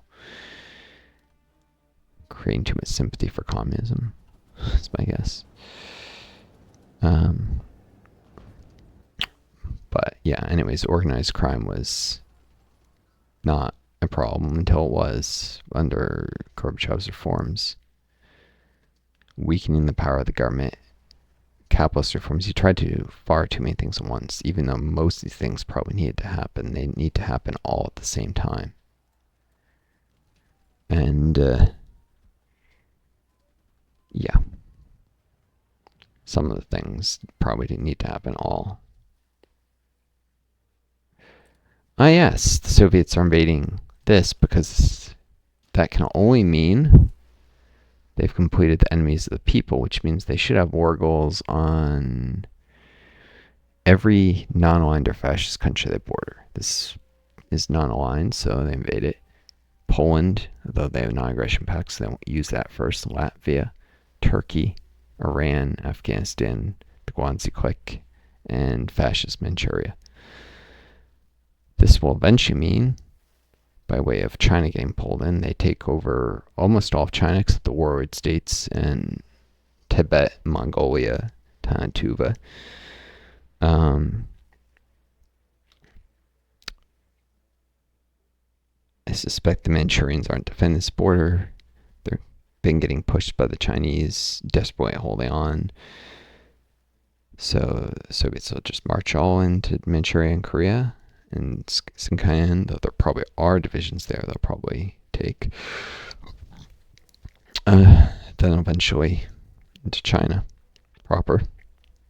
Iran, there's no way Iran can hold against them, so I'll lose access to the Persian oil. And then I'll lose my land route to India, so I won't be able to get the oil by sea. And if Turkey can't hold against them, which Turkey its focus is to fortify appearance, such, I don't think they'll be able to hold, but if they do, it'd be good. Otherwise, I'll lose access to Turkish oil, and the Balkan Federation will probably fall unless Soviets can be held at Istanbul.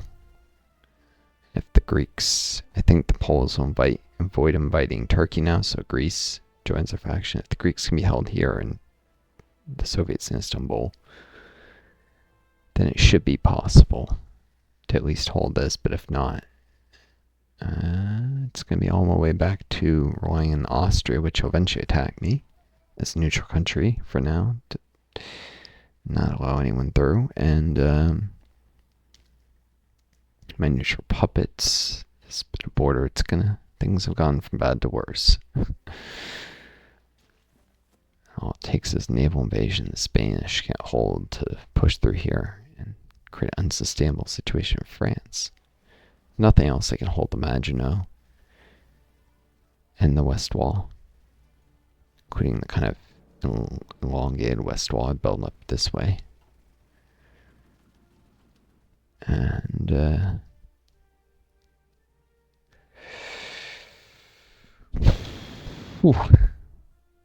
don't know. Could lose in the end. If nothing else, I'd like to keep this going long enough that the war score shifts from Italy, which will annex me, to the Soviets, who would just puppet me.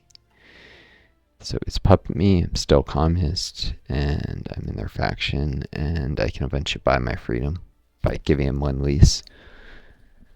I have a very powerful industrial base, and I'll be a puppet, not an integrated puppet, so I keep all my factories, so I'll just buy the freedom, it won't take long. And I'll be in their faction, but it's not a huge problem. It's the Bulgarian one. As long as it doesn't lock my focus tree or something. Or if I hold out long enough to complete most of my important focuses. Like, root out imperialism would be good, but I don't necessarily need a lot in South America. Or the Middle East revolutionaries, especially. Probably definitely don't need a war goal in the US. That could help eventually with invading them. Yeah, I should hold out as long as I can, but if I lose and the Soviets have most war score, I'd probably be fine. It's only if the Italians, if Mussolini holds on long enough to not have a civil war. Yeah, this is getting bad though, no question.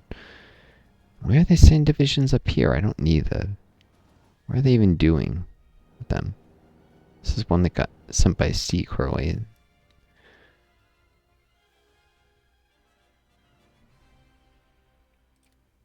Okay, the Sapimi have joined my faction. Kind of useless. They don't get any factories in exile or anything. But I mean, there was no one else there to join, and it does hint that if Turkey gets attacked, they'll join my faction and so on. So as long as I'm still standing, if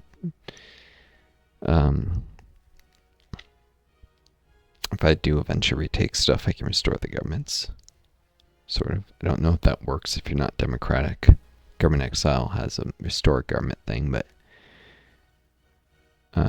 it maybe. I really don't think the devs ever planned someone going not allies, some other non-democratic ideology, having nations fall and then restoring. I'm not sure restoring governments works correctly if you're not democratic. Which again is dumb. They may all have their focus trees a lot because they capitulated, and even once they have their land back. Because they don't have a decision to restore their governments like I would if they were government exile.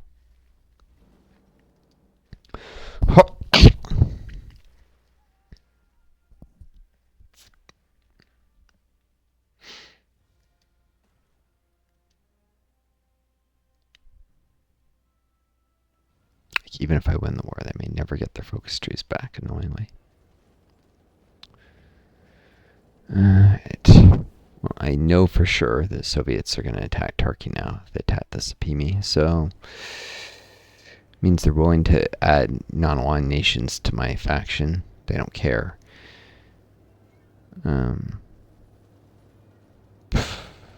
It's a number of divisions. So is this, could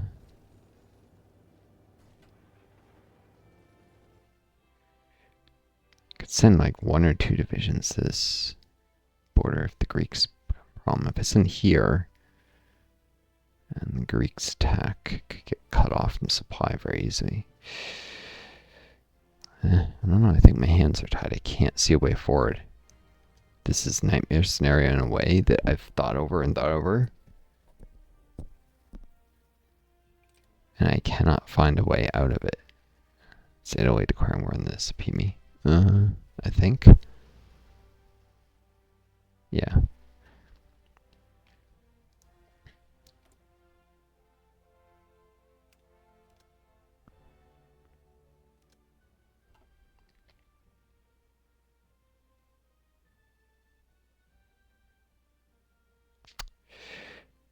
Seems I'm going to be pushed back to Germany proper eventually, and I'm just be holding out, and the number of puppets I have, I keep neutral, and the colonial divisions I can actually just keep up with losses eventually once my puppets get indoctrination. And I raise my conscription law, I can probably eventually, with forts and stuff, hold out nearly indefinitely until the British join my war. Because I get a focused attack the Soviets eventually. And their non-aggression pact will expire, so when the British join, there's no way that the British won't secure the North Sea, and I'll be able to get all the oil I need, and then my counteroffensive, if nothing else. Maybe sooner, but definitely with the British. It'll suck that I'll have to split a lot of territory and the British will just annex large parts of Europe, but eventually I'll go after the British after defeating the Soviets. I should have so much land gained as puppets that should be able to take on the British Empire at that point after I've built up for a while and the puppets have done some of their focuses. Some will be generic puppets, some will just be nations with their trees. It's going to be too late to create generic puppets. I expect them to run too many focuses, but there's just the possibility of it if I get bogged down. Just imagine this war going to 1958 or something. It'd suck. Especially because the game bugs out. If that happens, the war score can go into negative when it overflows. Well, probably won't be a war. It'll be a second war against the British, maybe then. So it'll be fine. Maybe.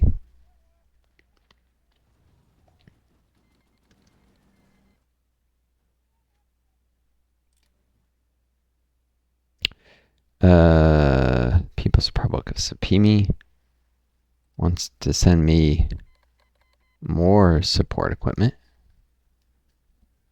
most of which will get sunk. Nah, wait till you can send me a whole bunch at once.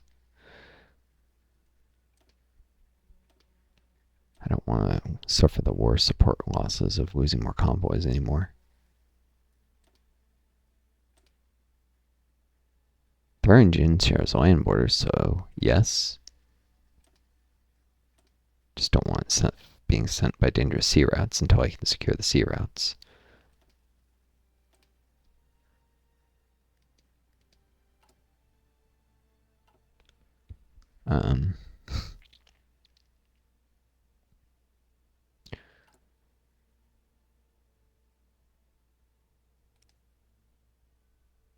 Won't be able to get rubber from Sam much longer.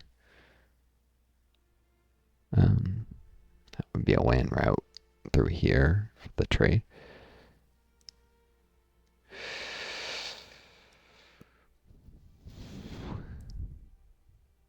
Okay, it's probably time to start stockpiling a little more oil. Even if I have to buy inefficiently, like from India there.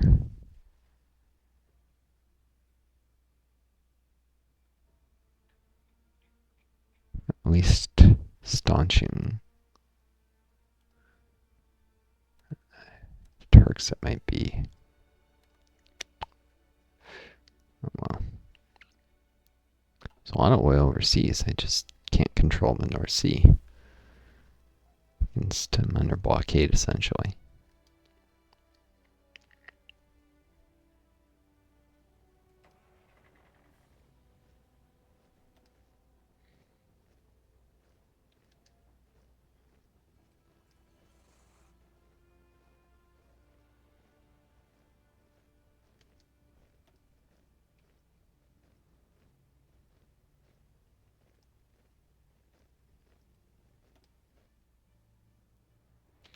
Moratorium. Getting short manpower, I need to use the manpower as efficiently as possible. Oh, now I'm in artillery. Not really. It's probably that it thinks I can't supply all the reinforcement requests, but by producing fast enough, it will be 5 days till I even have enough for it all, and it takes time to distribute anyhow. But yeah, I'm approaching the limit of how much artillery can have my divisions. I did put a little for sale. Still hasn't been bought. If it hasn't been bought by now, I should probably hold on to it.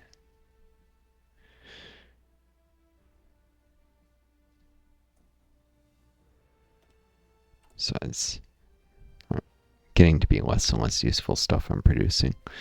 The refineries for the rubber and oil, because it won't be able to import oil from Sam, rubber from Sam for much longer. Won't have a safe route there. Mainly for the rubber, but the oil get a little.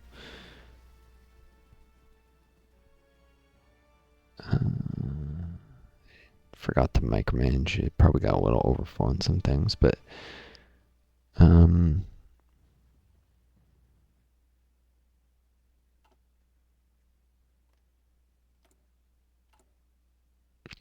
they're pretty bad in steel, so finishing that. You know what? I actually probably really need to get the stupid infrastructures all repaired there. Yep. I definitely need the maybe so I can swap this to avoid overflow.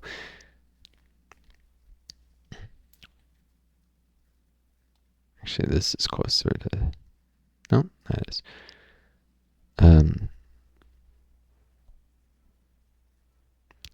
I need to get this in that refineries because I'm going to lose access to rubber. Otherwise, I can't afford the interruption in aircraft production. Trucks, even, although I have a lot of trucks.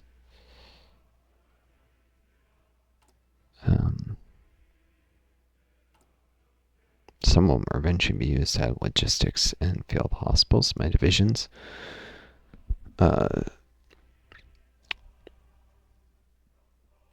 Some French are doing fine for trucks. One lease. Spain, surprisingly, they have trucks in storage too. Yeah, I might step down the truck production eventually, which also help with. I was gonna do that as soon as I finished Artillery 3 in 100 days. I'm gonna shift from trucks to, but I guess I can do it to tanks now. I'd have to buy tungsten, but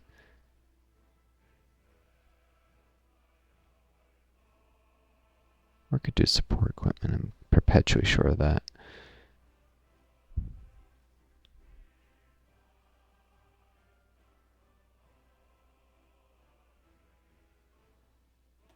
Let's do one each. Stop buying quite so much rubber. From Sam, France on my list because they're my faction, so.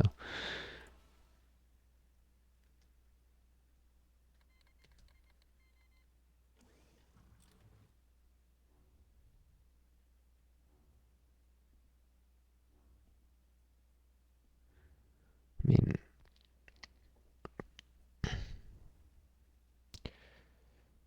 yep.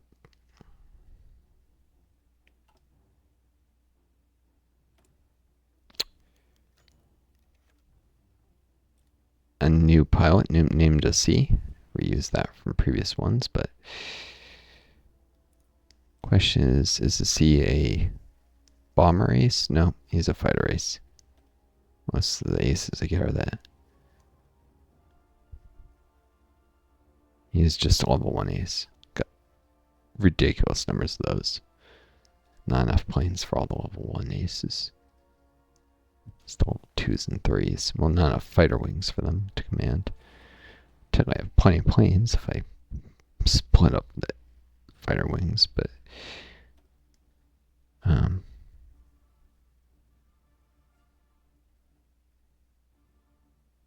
that I think the game would hurt the experience levels a lot of the fighter wings if I did that, if I started splitting them.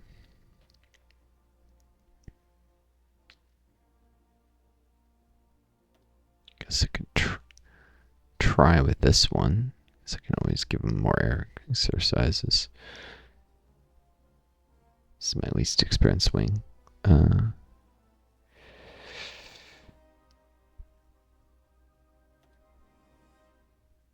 It won't hurt the experience until they get more aircraft, which pull from my old. I don't have any fighters in reserve. Huh. Really? They're all at like 100, I figured. Guess the turnaround is so fast. I almost perfectly balanced my loss rate. Well, this will double the ace's effectiveness, so it'll be just as good. And give Dolphin Meyer a chance.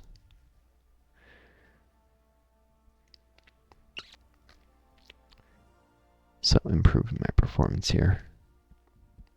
Keep an eye on it and see if the experience all drops in a few days.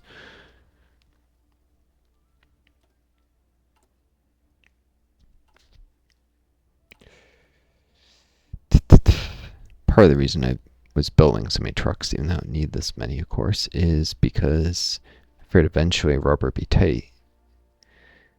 And so I'd have them built up for a while, be producing it below the levels I need them, or balancing it, but not able to produce more for future expansions of need. Yeah,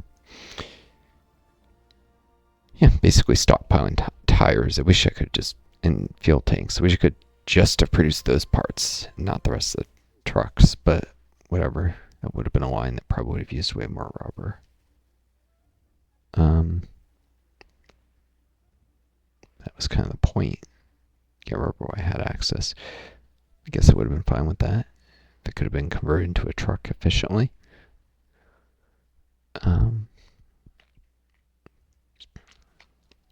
Whatever.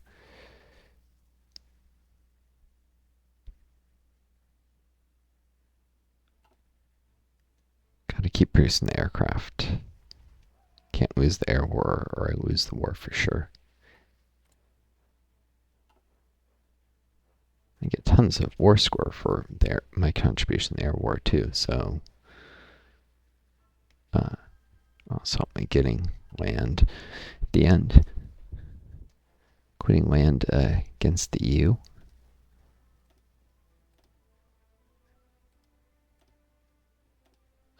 So that I can deny Soviets when they turn on them, get more on my side.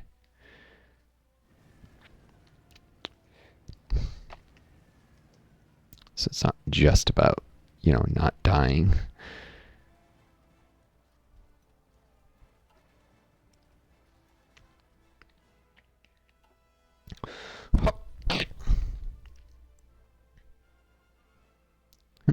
Maybe we'll stockpile a little fuel here. Bring in a little more than I consume. Even with the Soviets launching a massive attack here.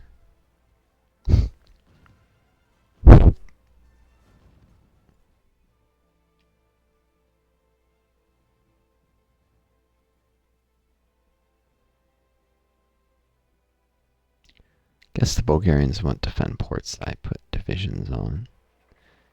And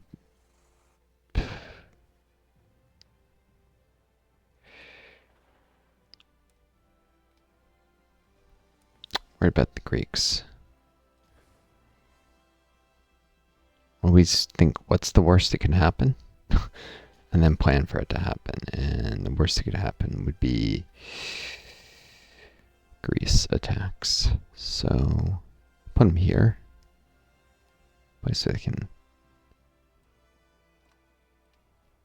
not too far, where they can potentially reinforce back here if necessary. Maybe that'll cause the Balkan Federation to send a division there themselves.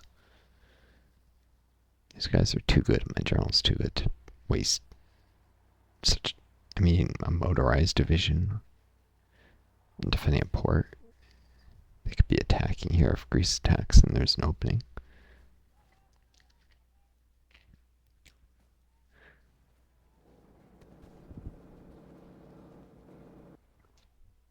Or at least, using all their combat experience for more good than sitting idle. My divisions are better trained, better equipped, better led than most AI ones.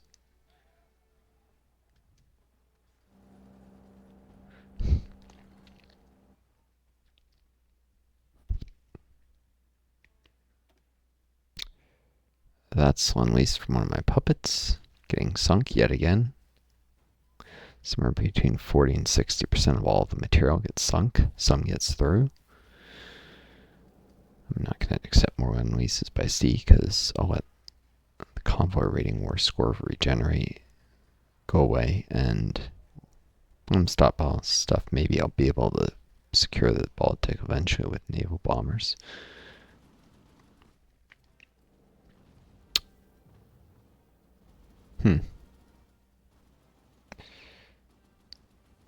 Keep attacking here.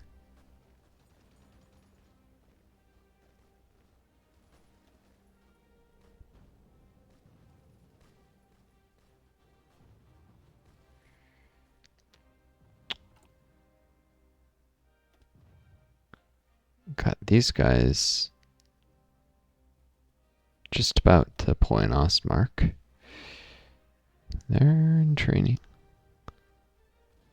Choosing Mosland, I thought. Stick them here, train them up to regular, and then switch them soon enough to one that replace some of their infantry with Mountaineers, with bonuses defending hills, and if I end up going on the offensive, that'll help too.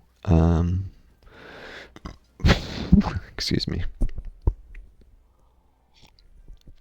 To really have those Mountaineers be enough better to make up for their lower HP, though. I really do want this combined arms and share instructors just actually better than this soft attack versus all attack, including hard. And forming the paratroopers get some general special forces bonuses too.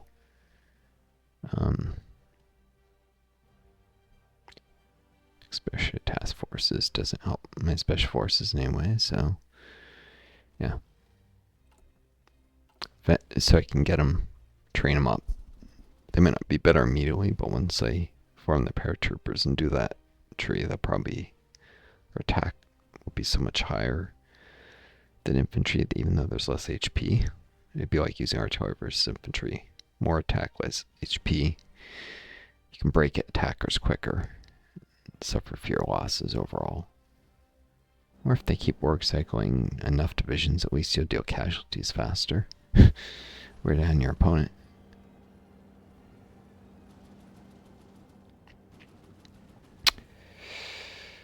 What are they thinking?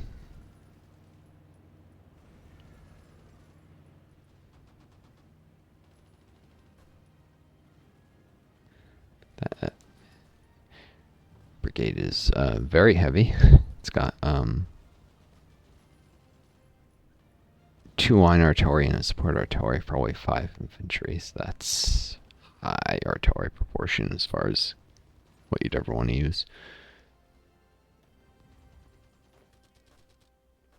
Eventually I'll switch some of these to use more artillery, but I'm kind of out of artillery now.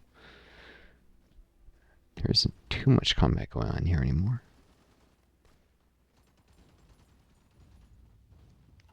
It's damaging the Rhineland infrastructure a little, fortunately, but oh well.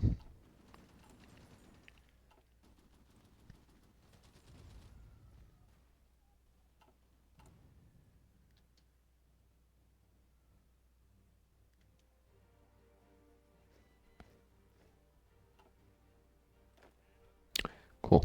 These guys are all trained. Yep, 4 more Red Front fighters.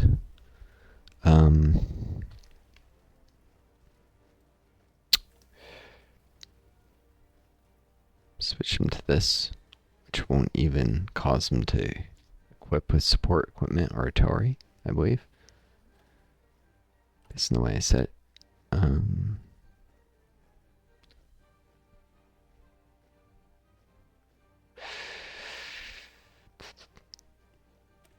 Disable it.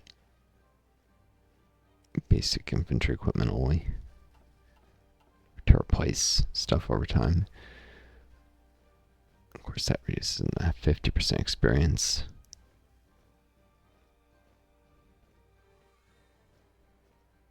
I should just train this template to begin with, but whatever.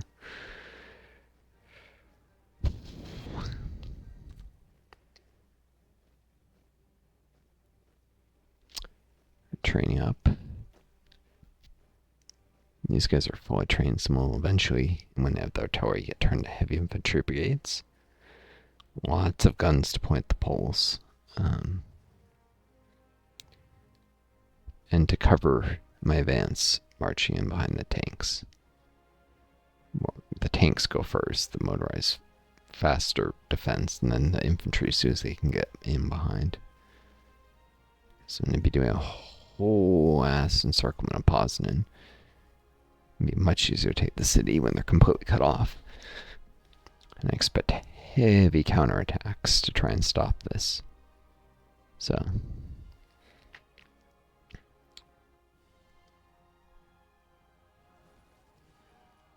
the contested air zone, my fighter recon probably might end up going is over the Low Countries.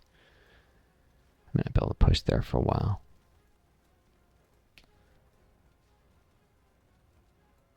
Indeed, with the way things are going with Belgium wearing down the French, and the French losing so many men at sea, stupidly.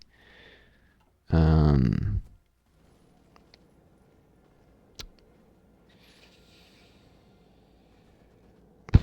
may actually have to move divisions here and help defend this border.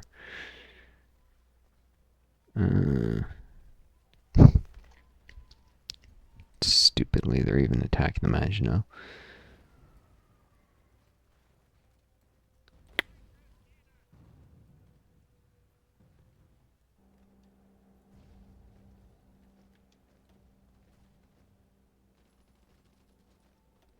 Let's see, these guys have gotten a little experience finding out these pointless attacks. I think Friedman's even getting experience from this. Even though he's not winning the fights, maybe non-command generals do gain some experience. I thought I saw that in a previous game. I guess they do. I'll pull them here. Because eventually the French are going to lose here if they can't replace losses. Sure, the French defense of this forest line. They lose the forest. Well, if the Belgians gain the forest, then the Belgians will be more able to attack because they'll be less worried about counterattack. If they get pushed out of the forest, they'll be defending on open ground, which is even harder. Don't need Paris falling. That would cause France to capitulate.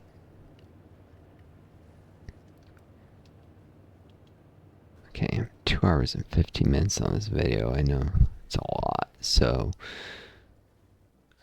just waiting for this. When you save, reload, you get all sorts of errors. But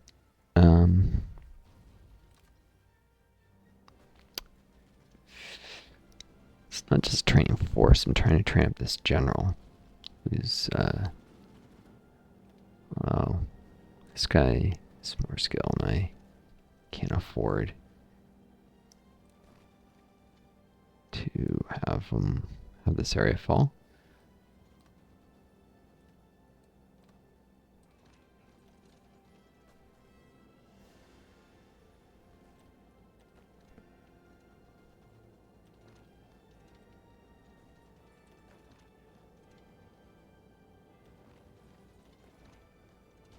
It's doing that thing where you select it and it switches off strategic redeploy. No. Strategic.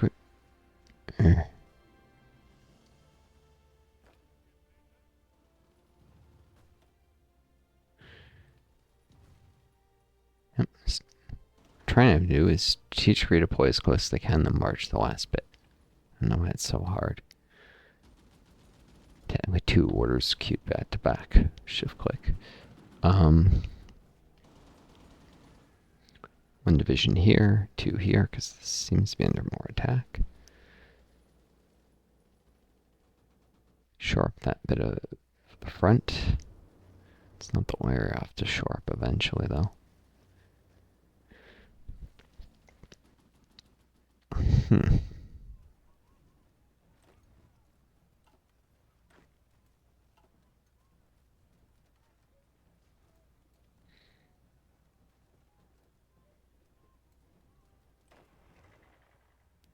Stag is the right guy to be doing training. He's a good logistician for level 2. Don't need divisions that are actually fighting getting undersupply because of trainer divisions and training and reserve. Have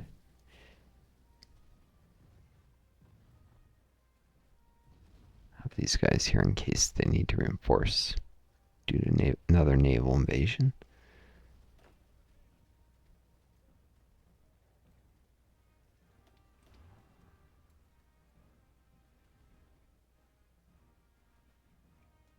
That's looking not super likely, but it could happen. They're planning another one, the Swedes. I can already see that. They'll just keep trying to invade and keep losing. It'll get even harder when I stick some coastal forts here.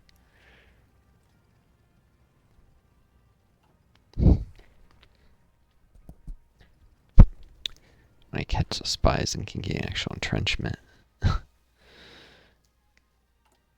Not too much longer in the Stasi, and then I'll start doing passive upgrades and counter intel with agents, and I'll start catching all the enemy spies. And counter intel reduces their effect on your entrenchment too, even if they're still around. It reduces the max intel network strength enemies can get. It's a long-term investment, but eventually I'll catch enough of them. Get a lot of intel in the nations I captured spies of. Maybe even sometimes you can turn some of them into double agents, which have like bonuses on spy in the country they're a double agent against.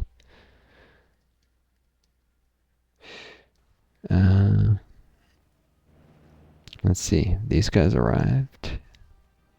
So one thing, of course, they're redeploying right along the front where they can get attacked very easily.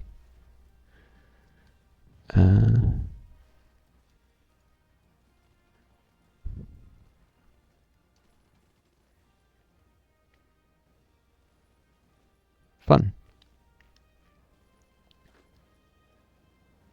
I'll let them sit for like a few hours before they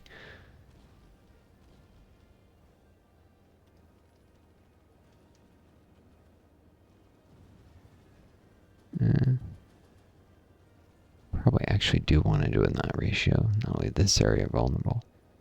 Even if this is where they're attacking. Alright, that'd be fine.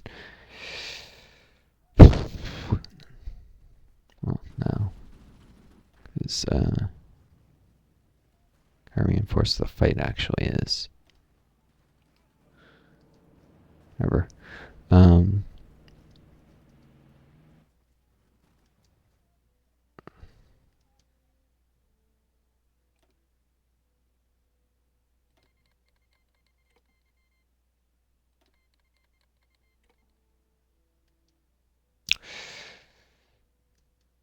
guess that's enough of that. This video's gone too long.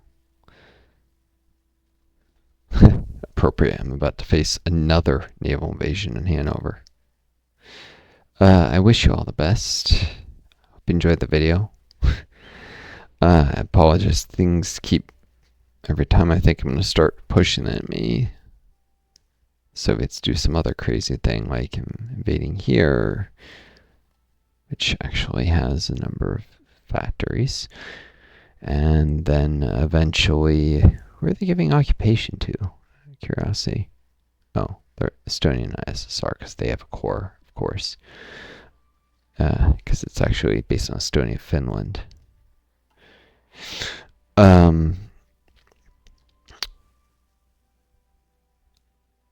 Eventually the Soviets will invade China. It's going to get harder before it gets better, but at the end of the tunnel, there's a light, I'm sure. So, I wish you all the best. Got a month in on the game, that's not much, I guess. Take care of each other. Be kind to yourselves, and may you always find a guiding star to lead you home. Adieu. Best luck with it all.